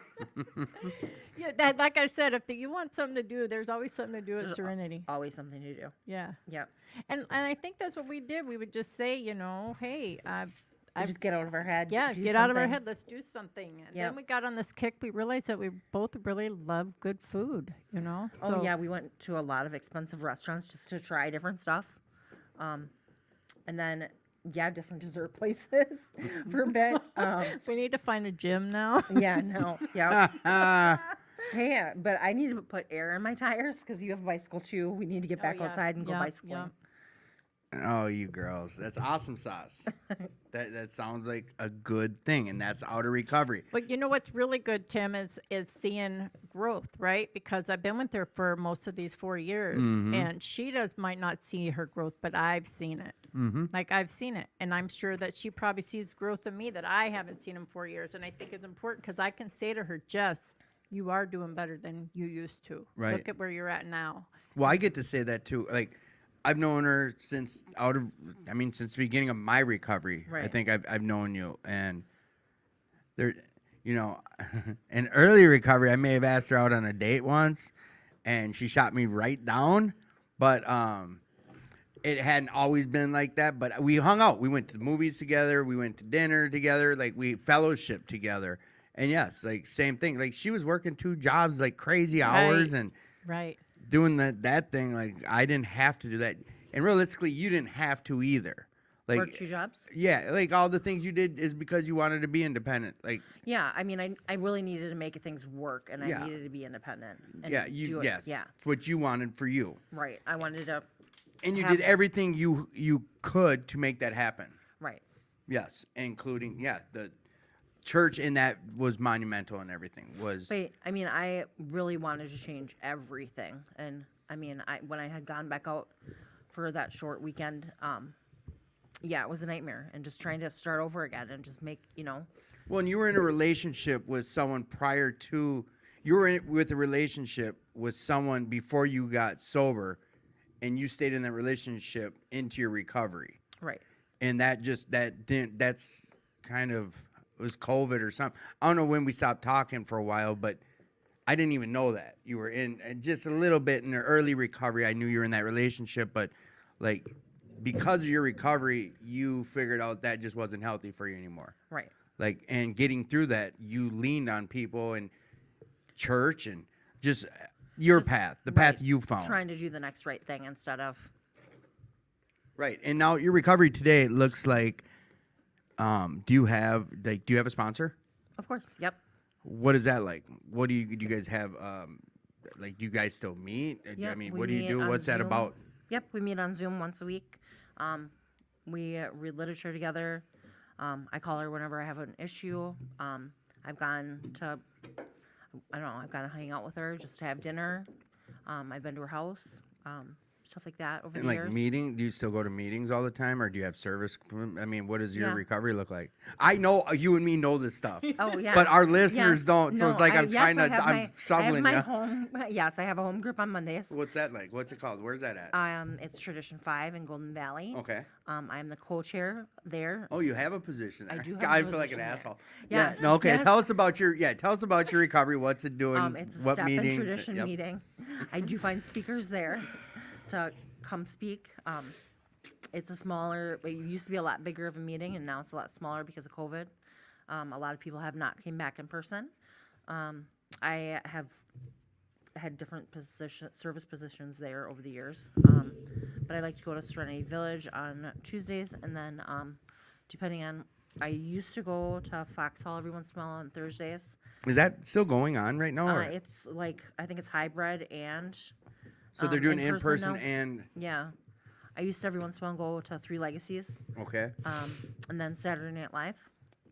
So And you still do the Saturday Night Live. Matter of fact, I heard tomorrow night you're going to Lodging Plus. You Oh. got put on the list by one of our friends named Kyle from Serenity Village. oh, I am, huh? Yes, you and that guy Tim are going. Oh, that sounds perfect. That's tomorrow night. But Okay, I if guess not I that, am. we go to the Walk and Talk at Will Work for Recovery or Saturday Night Live, and you've held position at Saturday Night Live as well. Yep, a couple times I've Yeah. had somebody didn't show up, and they're like, "Hey, Jess, can you help us out?" Like, you can be counted on for that Yes. stuff. Yep. No, absolutely. All right, so it's about that time. We are going to do some tidbits with Timmy. Yeah. Yeah. Tidbits. What you got? Did you guys know that singing in the shower is fun until you get soap in your mouth? Then it's just a soap opera. Get it? Sing in the shower, soap in your mouth, soap opera. I love it. Jesus. It was better before you described it there. Sometimes you have to I describe like it. tidbits. I thought that the dryer was shrinking all my clothes. Turns out it was the refrigerator all along. That's a truth. Get it, Matt? Come on. Oh my gosh. I'm afraid for the calendar. Its days are numbered. That's not what tidbits are. What tidbits are is Right. we just talk about a Fun little, fact. yeah, kind of like a little bit of Timmy's inside his brain. This week, all I'm going to talk about, and I talked to Jess about it on the way, like, I need to sometimes take a step back when I'm quick to call someone out on how they're acting, and it's something that irritates me, or if like I'm like, you're being short, you're being a bitch, you're being an asshole, you're being rude. If it's something that's really like getting to me, I try to take a step back nowadays and think, why is that bugging me so much? This program talks about it, like it's something that I constantly still today have to work on. And usually it's not in the moment. It's later that night or the next day. Every single day on my calendar, I have something scheduled. And it goes off at 10:30 every night. And it's my 10th step reminder. Every single day of the month. Every day it goes off. 10th step. That's what it says. And this is where I usually will come up with like, okay, today my co-host pissed me off. God, it got my nerve. Just gave me the finger for me making a funny comment, what I thought was a funny comment. And then I'm like, that's bullshit. Why being so rude? But then I got to think, why was that upsetting me? Why did I have to get my feelings affected? It's something with me that there's a problem. It's not the something with them. That's what's worked for me. So if today someone's actions really get under my skin or piss me off, I've been taught that it's something within, but it's something I need to still look at, and it's either I'm giving someone power that's my problem. If I want to give them that power, that falls on me, not them. If I walk away from a situation pissed off at them for something they did, it's still me walking away with the problem, not them. So I waste too much of my time doing that still today. I'm not perfect at it. I just know how to deal with it. Knowing the problem is half the battle. G.I. Joe taught me that when I was like 7 years old. They'd say it at the end of every show. Knowing the problem's half the battle. For me to be able to say that out loud and remind myself of it, like, no matter how pissed off or upset I get with someone, it's me who's getting upset and pissed off with them. They walk away scot-free. I'm the one who's affected with my feelings, not them. So I don't know if it's that much of a tidbit, if it's some help, if it's not help, but it's still something that I'm just saying out loud to hold myself accountable to that. My actions are my actions. My feelings are my feelings. I'm the one who's in control of those, not you. If I let you get in control of my feelings, that still falls on me, not you. If it's something I don't like or I'm sick of or this, that, and the third, it's me who's putting myself around it. And that, my friends, was what we call tidbits with Timmy. I think there's a lot of people listening right now that needed to hear that. Yep. Where do fruits go on vacation? Paris. I asked my dog what 2 minute. Hey guys, these are dad jokes. What did baby corn say to mama corn? You should know this answer. What were you talking about in the parking lot earlier? What did baby corn say to mama corn? Popcorn? Where's popcorn? Popcorn. That's Joe Biden's homeboy, popcorn. All right, let's move on with the show. What? We never get political on this show. Like what? Oh, homeboy, popcorn. You've never heard that old man tell that story about his old nemesis, popcorn? I don't. God, that's such I don't a funny. acknowledge that man. All right, we're not gonna go down that road. Because then we're all gonna start telling how you. You know what, Dad? Did you get a haircut? No, I got them all cut. Huh? Judy's giggling. What do you call poor Santa Claus? Saint Nicholas. Nicholas.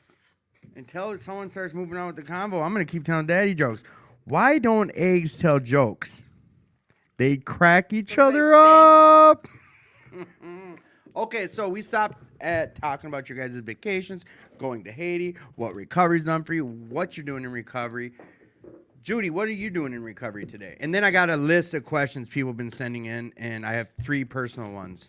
So, what are you doing for your recovery? Like Jess shared about her home group, Yep. her meetings, meeting with Sure. her sponsor. What does your recovery look like All right, my nowadays? recovery looks like, let's see, I get up and I really try to do some type of me and God time. You know, I need a little bit of daily reflections or just Daily something. what? Daily reflections. What's that? It's a book. It's a book that gives you some positive Kind of like readings 24 hours a day. for the day. Yeah. I also do a Thursday morning breakfast meeting at the Blaine Alano. We read out of the Eye Opener book. We eat breakfast, and then we discuss the day's reading. That starts my Thursday off real well. My recovery has a lot to do with service work. It just works for me. I to volunteer down at the Fridley Alano on Wednesdays for burger night. Church is really important for me to get to. I drive some guys from Freedom Works. I drive them to church on Sunday nights. That also helps keep me accountable. When are they having that Sunday breakfast, or was it Saturday morning? Sunday morning breakfast at the Fridley Alano again. The one that me They're and doing it now. are they? Oh, yeah. Yeah. This Sunday? Yeah, every Sunday. Every Oh, Sunday. every Sunday. Yeah, no, this Oh. coming Sunday we'll do it again, but the following Sunday will be Easter, so it won't be happening then. Oh, okay, got it.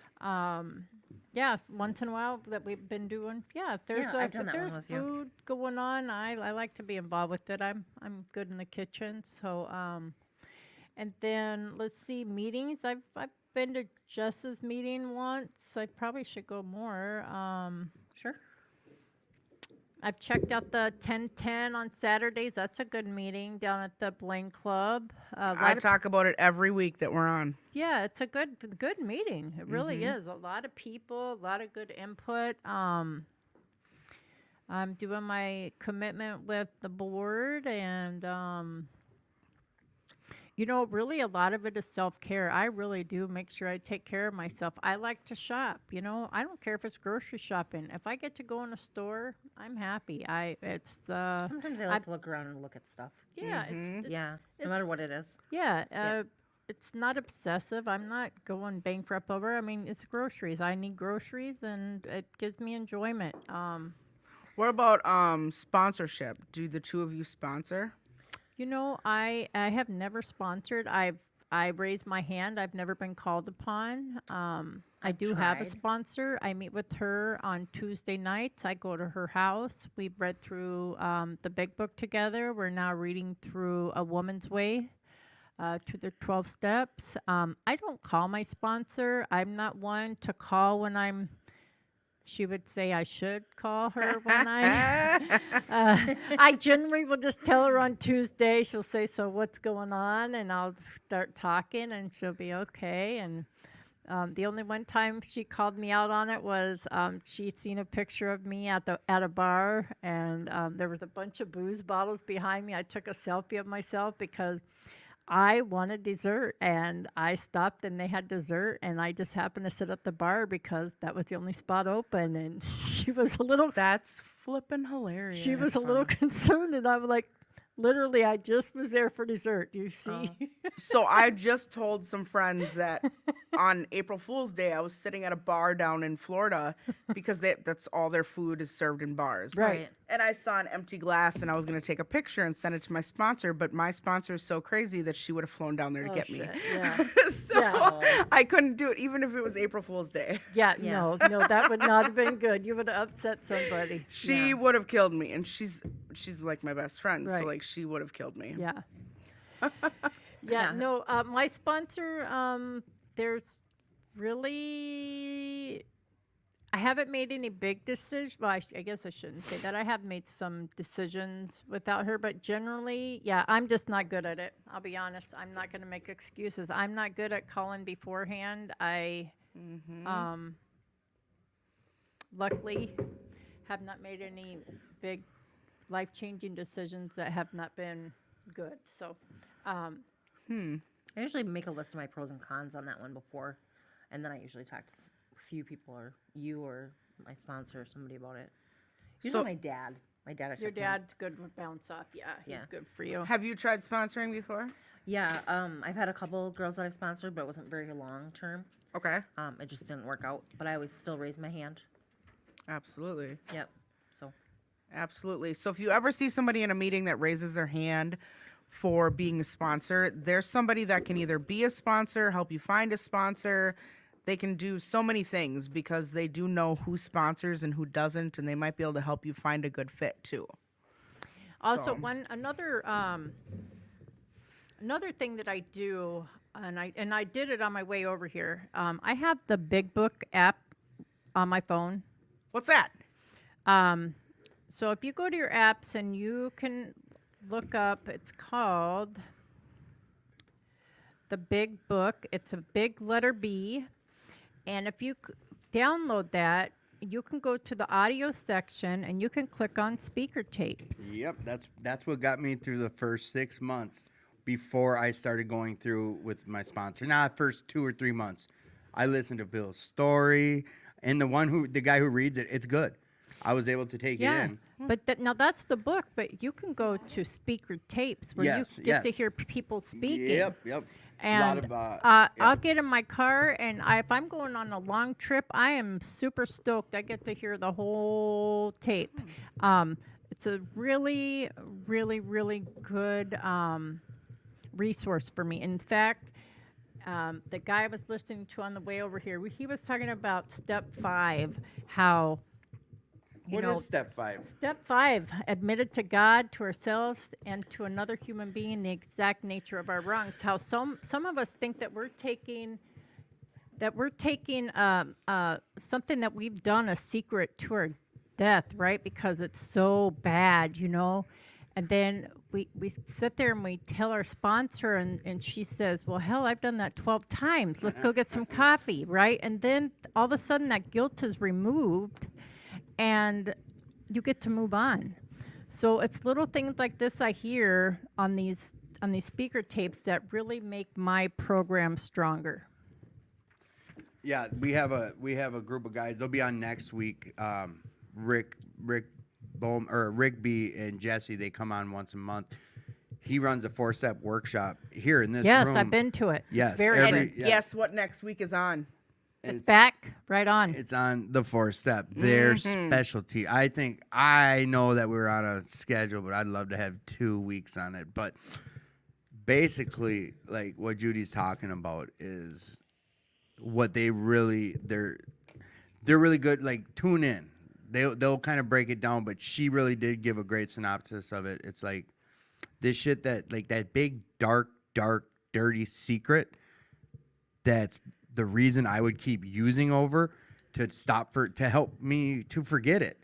Those drunken nights of doing shit I would have never done sober. Yep. Or the grimy life I lived over getting a clean needle or some shit I never thought I'd do that I kept in my back pocket. Some murder type shit. Rick was bringing up, like, there's some people that they've been raped or they've been in like crimes or these things that would keep you drunk or high your whole life. You get that shit off your chest. You share it with a sponsor. You share it with a pastor, someone that's not going to judge you, because that's not what a sponsor's there to do. They're to help you get over that and through it. And downloading that app, it's a lifesaver for a lot of people. Like, Liz, good shit. Like, yes, get this. Like, you're listening to people on this podcast, you hear about people's experiences, what's worked for them, what's helped. And that, you listen to speakers, right? Absolutely. Like, in your pastime. Yep.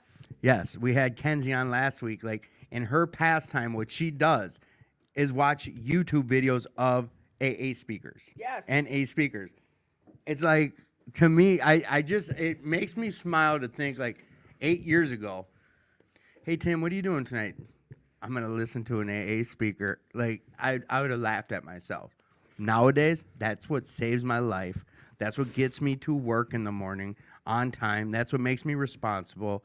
That's what makes me a good boyfriend to someone, a great son to a mother, a friend you can depend on. Like, this is the stuff I want my life to be.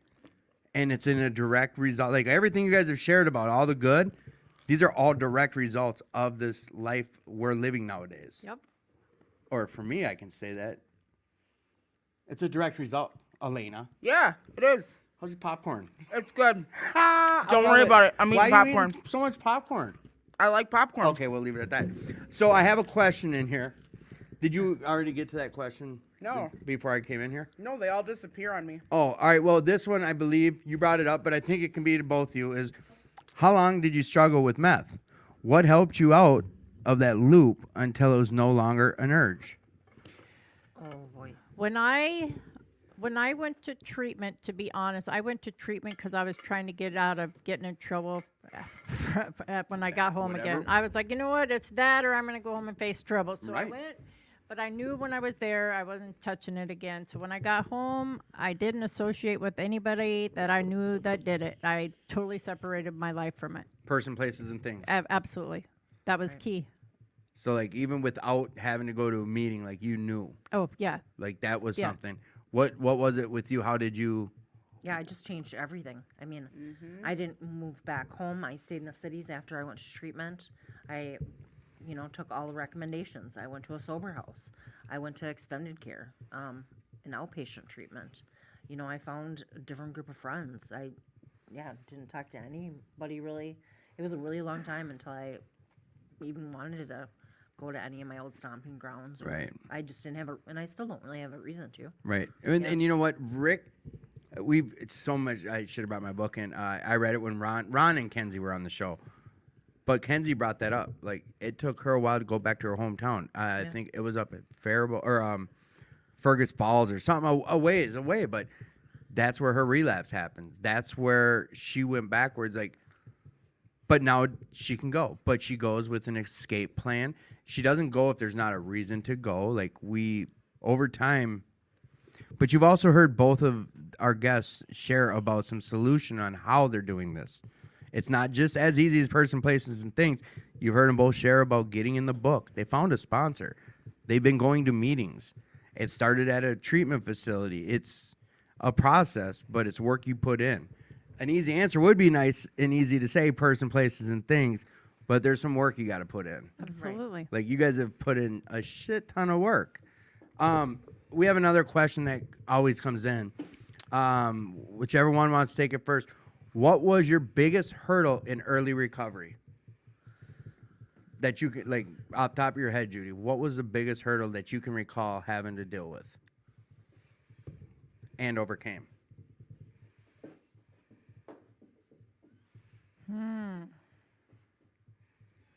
God, shit, my brain is terrible. on So, for memory. instance, for me, it was lying. I lied so much. That's what my life had become, was a lie, everything.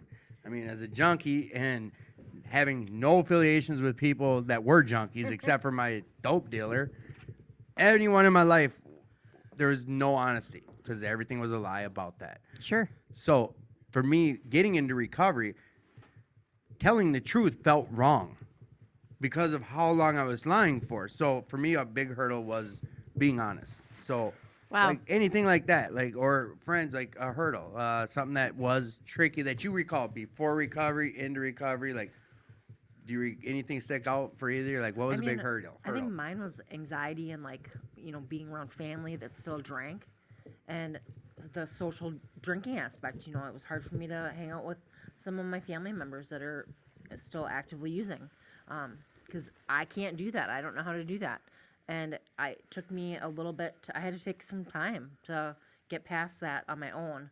So I know that I can be around them now, but in early recovery. How were you able to? How did that end up happening that you were able to? Do you know what it was? I think that I tried to make my faith bigger than my fear. So Shit, write That that was- down, guys. Make That your is good. faith That's bigger good, than Jess. your fear. Yep, to overcome it because I mean at the end of the day, if I would have let my fear overtake that, then it would have been harder for me to overcome those battles. Right. You know. You were talking And- about that living in fear of Yeah. stuff. Yep, that's what it was for me. Hey, Tim, as far as what you said about the lying, Oh, you can take my answer. Go serious- ahead. No, I'm not going to take it, but that's really good because when I got out of treatment for alcohol, 4 years ago, that was such a relief that I didn't have to lie Right, anymore. right. That was my biggest release. Was hey, I'm a freaking alcoholic, everybody. Like, look, because I It's got to no go to secret. work and I got to tell people I have a problem. Look, I am. First thing I do when a newcomer comes on, I'm an alcoholic. I want them to know right away. I want to be accountable. I want them to Right. know I'm not going out drinking with you guys. This is what I do. I work my program. I'm not staying late on Tuesdays. I got a prior commitment. But for the first time in my life, I was able to be truthful, and that goes way back to being a caretaker of a disabled father, right? I yeah. always was worried about saying the right things, being the peacekeeper in the family. You always say things because you don't, and I still do it to this day, but it's not as bad. And today I can say what's true, even though it's gonna hurt your feelings. Right. And you're not intentionally hurting feelings. I'm not you're just being intentionally, but that's just the honest. truth. It Yes, is just the yes. truth. But my thing was to, like just said, was being around others. And that's why my husband and I had problems because I couldn't handle him drinking because I'm sober. Yeah. And how I got over that, I asked God to remove some of these defects of mine, and obviously he's chipping away at them because That's like step 6 almost. hey, I'm there.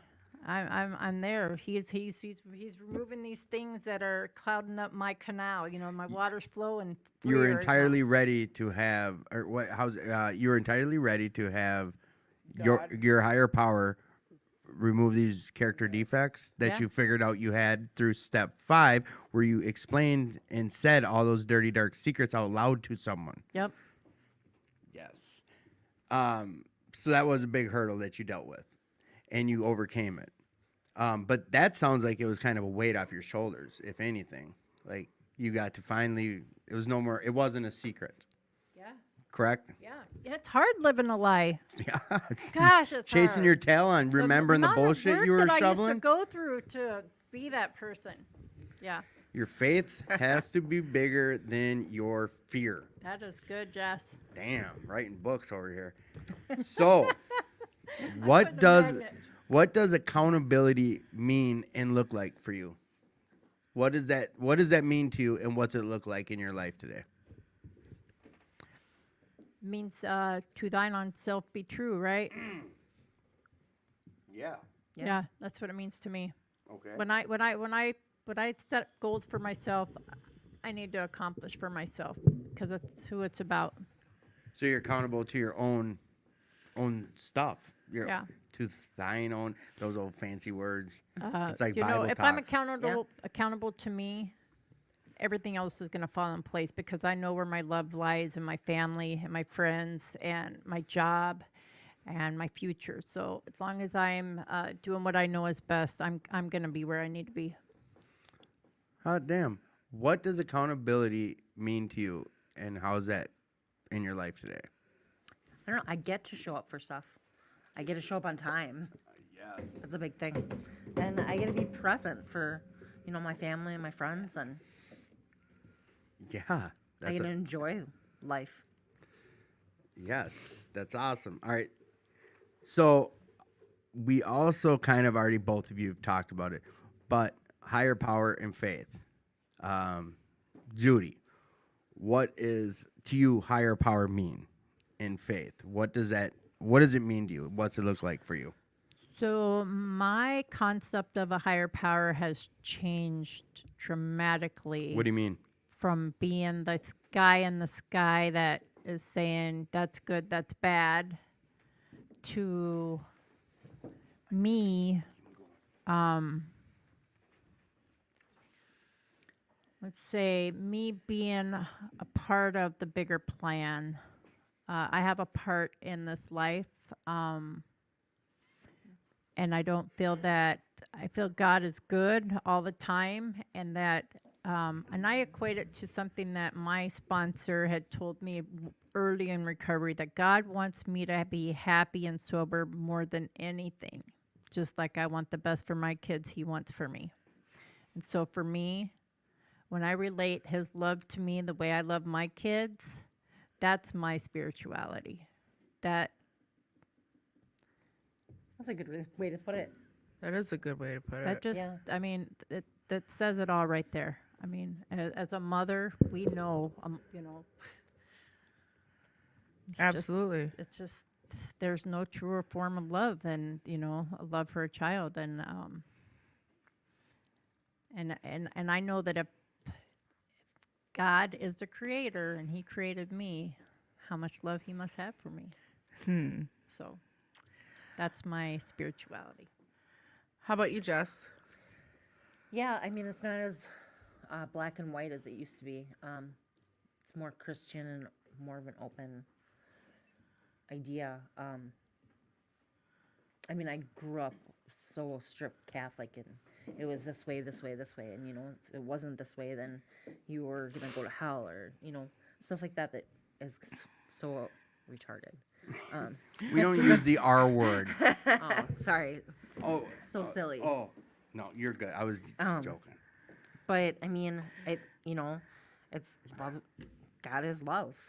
I mean, it's forgiving, and yeah, I like that idea of it's loving him, loving his kids the way that you love your kids. I like that idea. Yeah, I don't really have too much to add to that. What about you, Tim? What about me? You know what? I'm gonna say question? something here. Is the question was higher power and faith. I'll talk about faith. I used to have faith that the dope man was gonna answer his phone. Serious. Yeah. That was what I thought faith was. I used to have faith, like I knew today I got to get my fix. I had faith that I would get that fix. Like that's what faith was to me. You guys talk about how higher power changed throughout your recovery. Like faith to me has really changed. And a guy we had on the show, like on our 5th show, like 60 shows ago, explained it once in a meeting. And it's like, he worded it so well, is like, the way what faith looked like to me before recovery versus now, they're not even the same word. It's almost retarded. Right. We don't say that word. All right. So, Stunted. stunted. We're not talking Now- about Tim's growth. Length? What'd you say? You're weird. I said growth. I'm waiting for Tim's girlfriend to walk over and smack him. So, nowadays, the faith I have, it's not what you would think when we talk about the word faith. You think faith, you think some type of religion or spirituality. Like I have a different type of faith that when I show up at 6:05 at 22:18, I have faith that the door will be open and that meeting will be ready to come into. I have faith that other people with the desire to stay clean just another day will also show up.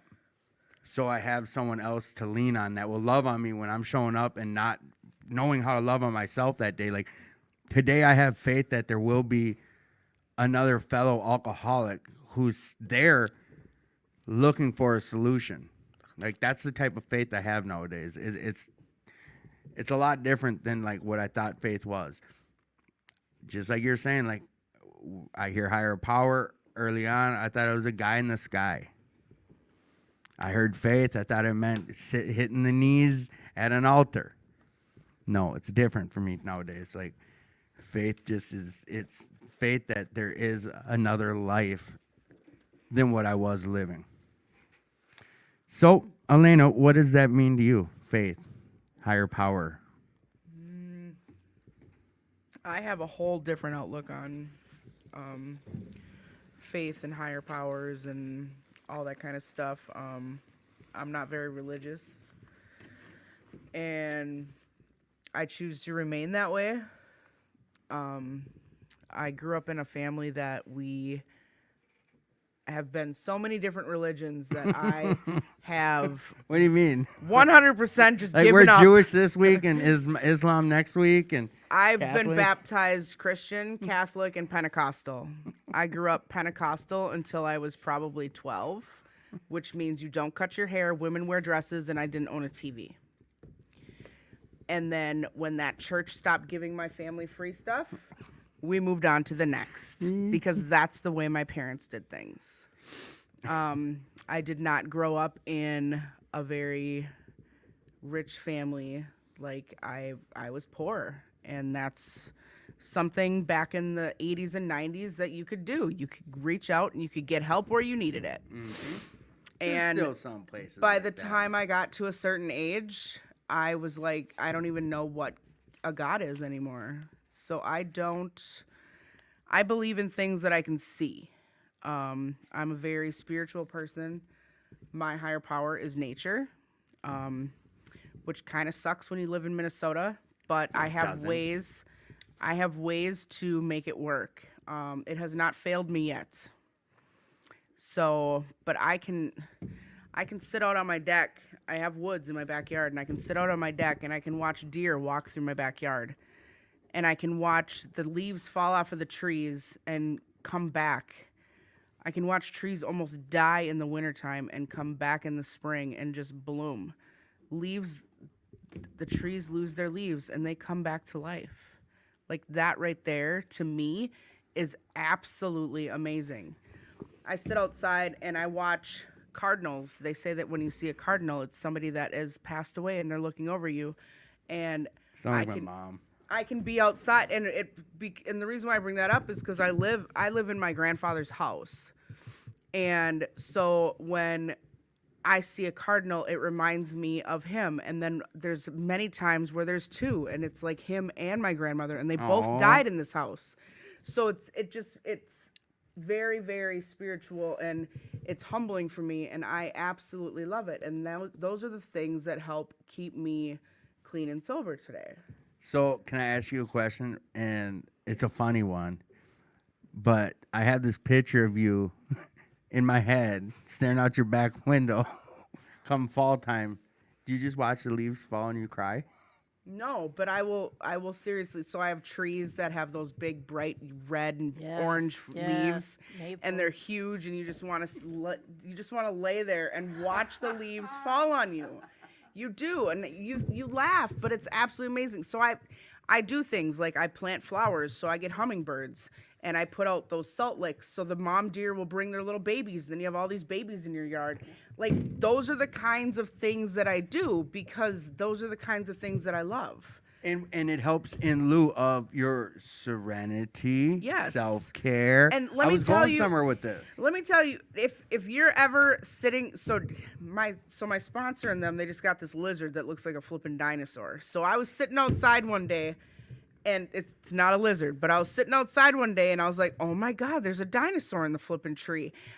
For the last 25 years of staring out this window, I have never seen a bird so damn big. It was an actual woody woodpecker. Affiliated woodpecker. And they're literally as big as a toddler. It's And I, affiliated woodpecker. and I thought it was a goddamn Sound like dinosaur in Yeah. my trees Did in the you really backyard. think it was a dinosaur, like a pterodactyl? Yes. I was like, what the heck is that? And then you hear the loud thud, Yeah, and you're they're like, super that's loud, what that was. But yeah, and now I look outside and I see them all the time. I get owls, like I get the eagles, I get everything. But that is your That's me. higher power. That is what I need in my life. Yes. That's what I need in my life. Sure. If anything was to ever make me go crazy, it would be me going to prison or A jail something cell, where I yes. get stuck. Yes. Because I wouldn't be able to see those things. Right. It's not the alcohol anymore. It's not the drugs. It's not any of that. It's not being able to be around those things. Word of wisdom, do not like it. TP her house. And if you TP my house like some of my other friends did, you will, yeah. Did you do that, Tim? Hell no. I was there to comfort her when their assholes, them jerks did that, thinking they were funny. So I think inv- there's so a- I- First time she, go ahead. I opened my house to about 25 people for a First time friend's ever. Christmas. Oh, I did hear about that. And some friends thought it would be funny to TP my backyard in the middle of winter. And no. first of all, we're not children anymore. And second of all, that really made me, I have not had people over since. Yeah, you haven't. You're right. I have not had people over since. that's I Because like. that- I barely knew Elaine That at right the there time, is my too. safe place. That right there is me opening my safe place vulnerable. to other people, and I don't bring people into my home. I mean, and we know who did it. He's been on the show, but you know his heart wasn't in a Yeah, place and of people oh, fuck said her. It sorry wasn't- and yes. whatever else, and I made them climb up a giant ladder full of ice because I didn't give a shit. Clean up your mess. Clean up your mess. And we were in the middle of a pandemic, and somebody could have used that toilet paper to wipe their butts. Yeah, that was the other Yeah, big kicker of the shortage. whole thing. Where did they find all that toilet paper? Probably. And Right. did We- he bring it or did he go to? We your- had a white elephant Yes, gag that's right. gifts, That's right. and somebody wrapped up a bunch of toilet paper. It was the hottest item there. Oh, I bet. An old Leon, or it was a. I would funny, say I know who did this. Yes, Then. yes, we all do. Yeah. That's why I say like it's not like oh. He it's hard- was not on his own, Nope. and he wasn't. is one of my very, very good friends. Sure.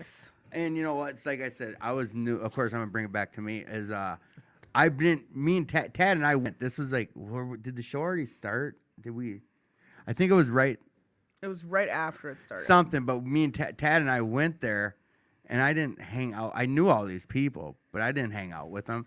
So all of a sudden, I look and Elena's like, everyone. You know, when one person's down at an event like that, everyone's like, oh, what's going on? Da, da, da.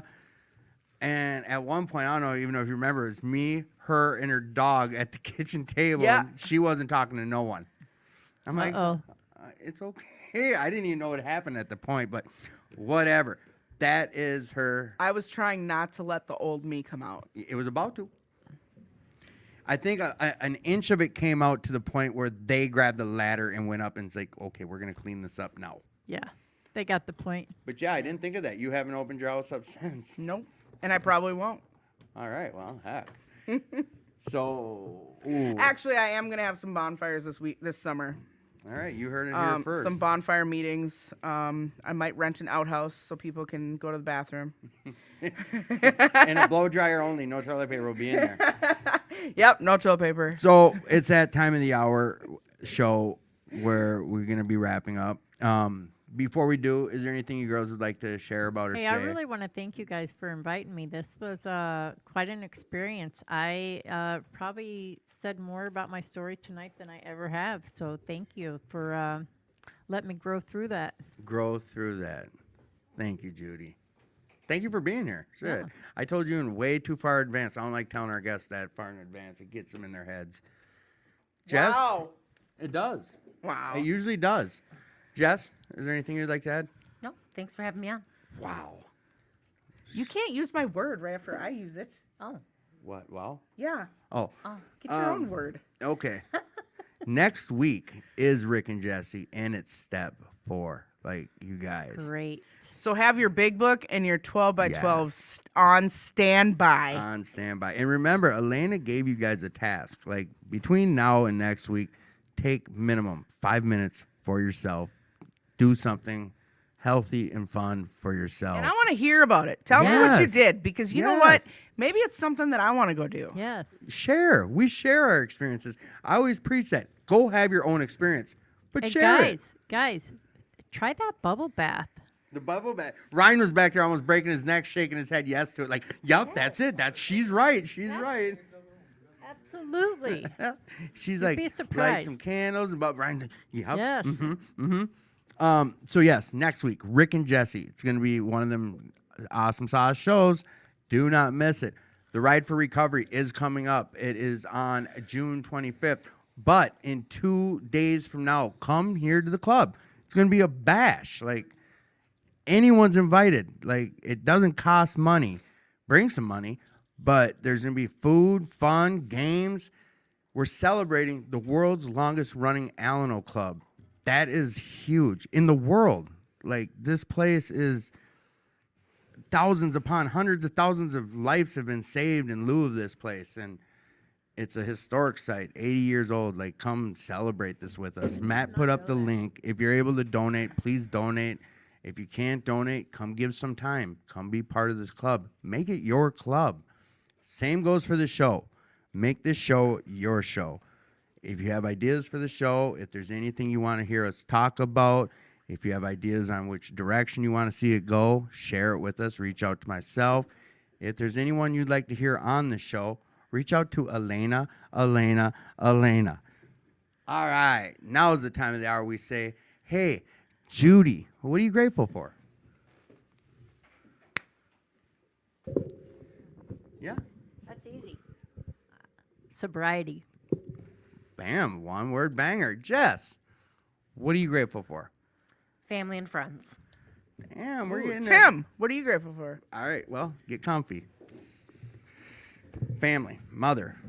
I always talk about mama on this show. Is I am grateful that I have a support network that I have. I am grateful that I can lean on people when I am down, I'm out, and I'm struggling.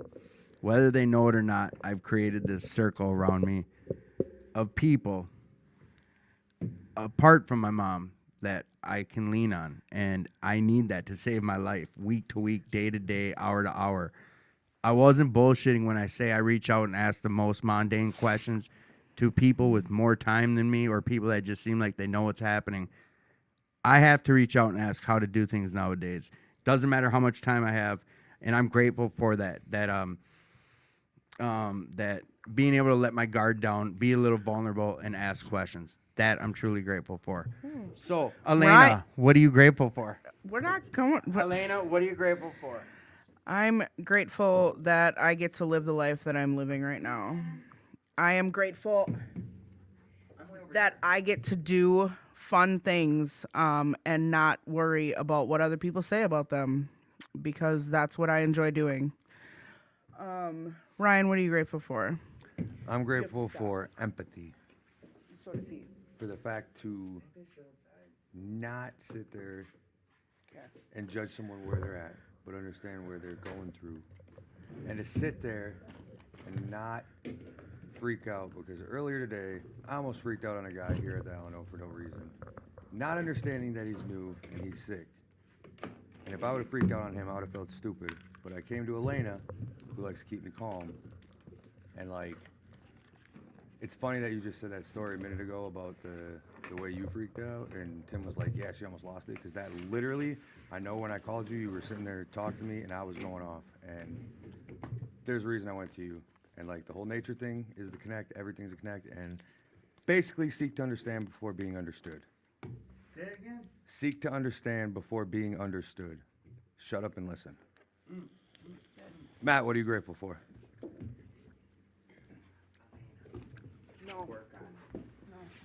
I'm grateful for just where I'm at in my life right now. No, it's opportunities to save my money, get my car fixed. If I wasn't where I was at, I wouldn't be able to do that. I'd still be getting out. I'll get out there getting high. I'm grateful for my family because they gave me. I was able to talk with my mom about like the situation with my car, and she gave me some good advice about it. All right, my quote for this week is: "Miracles first show up as baby steps of possibility." What was that? Say it again. Miracles first show up as baby steps of possibility. Miracles. That's a good one. That's a good one. All right, we do this thing called show bangers. Buzzer beaters. Show bangers. Buzzer beaters. If you could have a meeting anywhere in the world, where would it be, Judy? If you could have a meeting anywhere in the world, where would it be? Oh, gee. In the universe. And Anywhere. goodness. I'm not good at these quick questions. My goodness. Buzzer beater. Anywhere in the world. Yeah.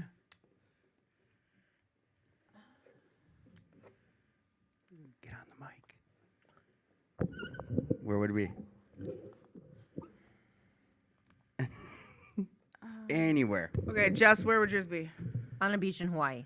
Okay. Good. All right, Judy, where would it be? On a floaty. Buzzer's been beaten. Elena, if you could have a meeting anywhere in the world, where would it be? Right here in my hometown. Right in your hometown. Okay, I'm gonna pick the floaty in Aruba. Oh. There you go. All right.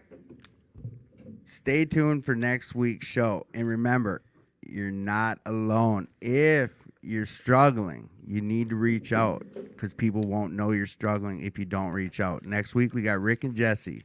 It's going to be a heck of a show. We will see you next week.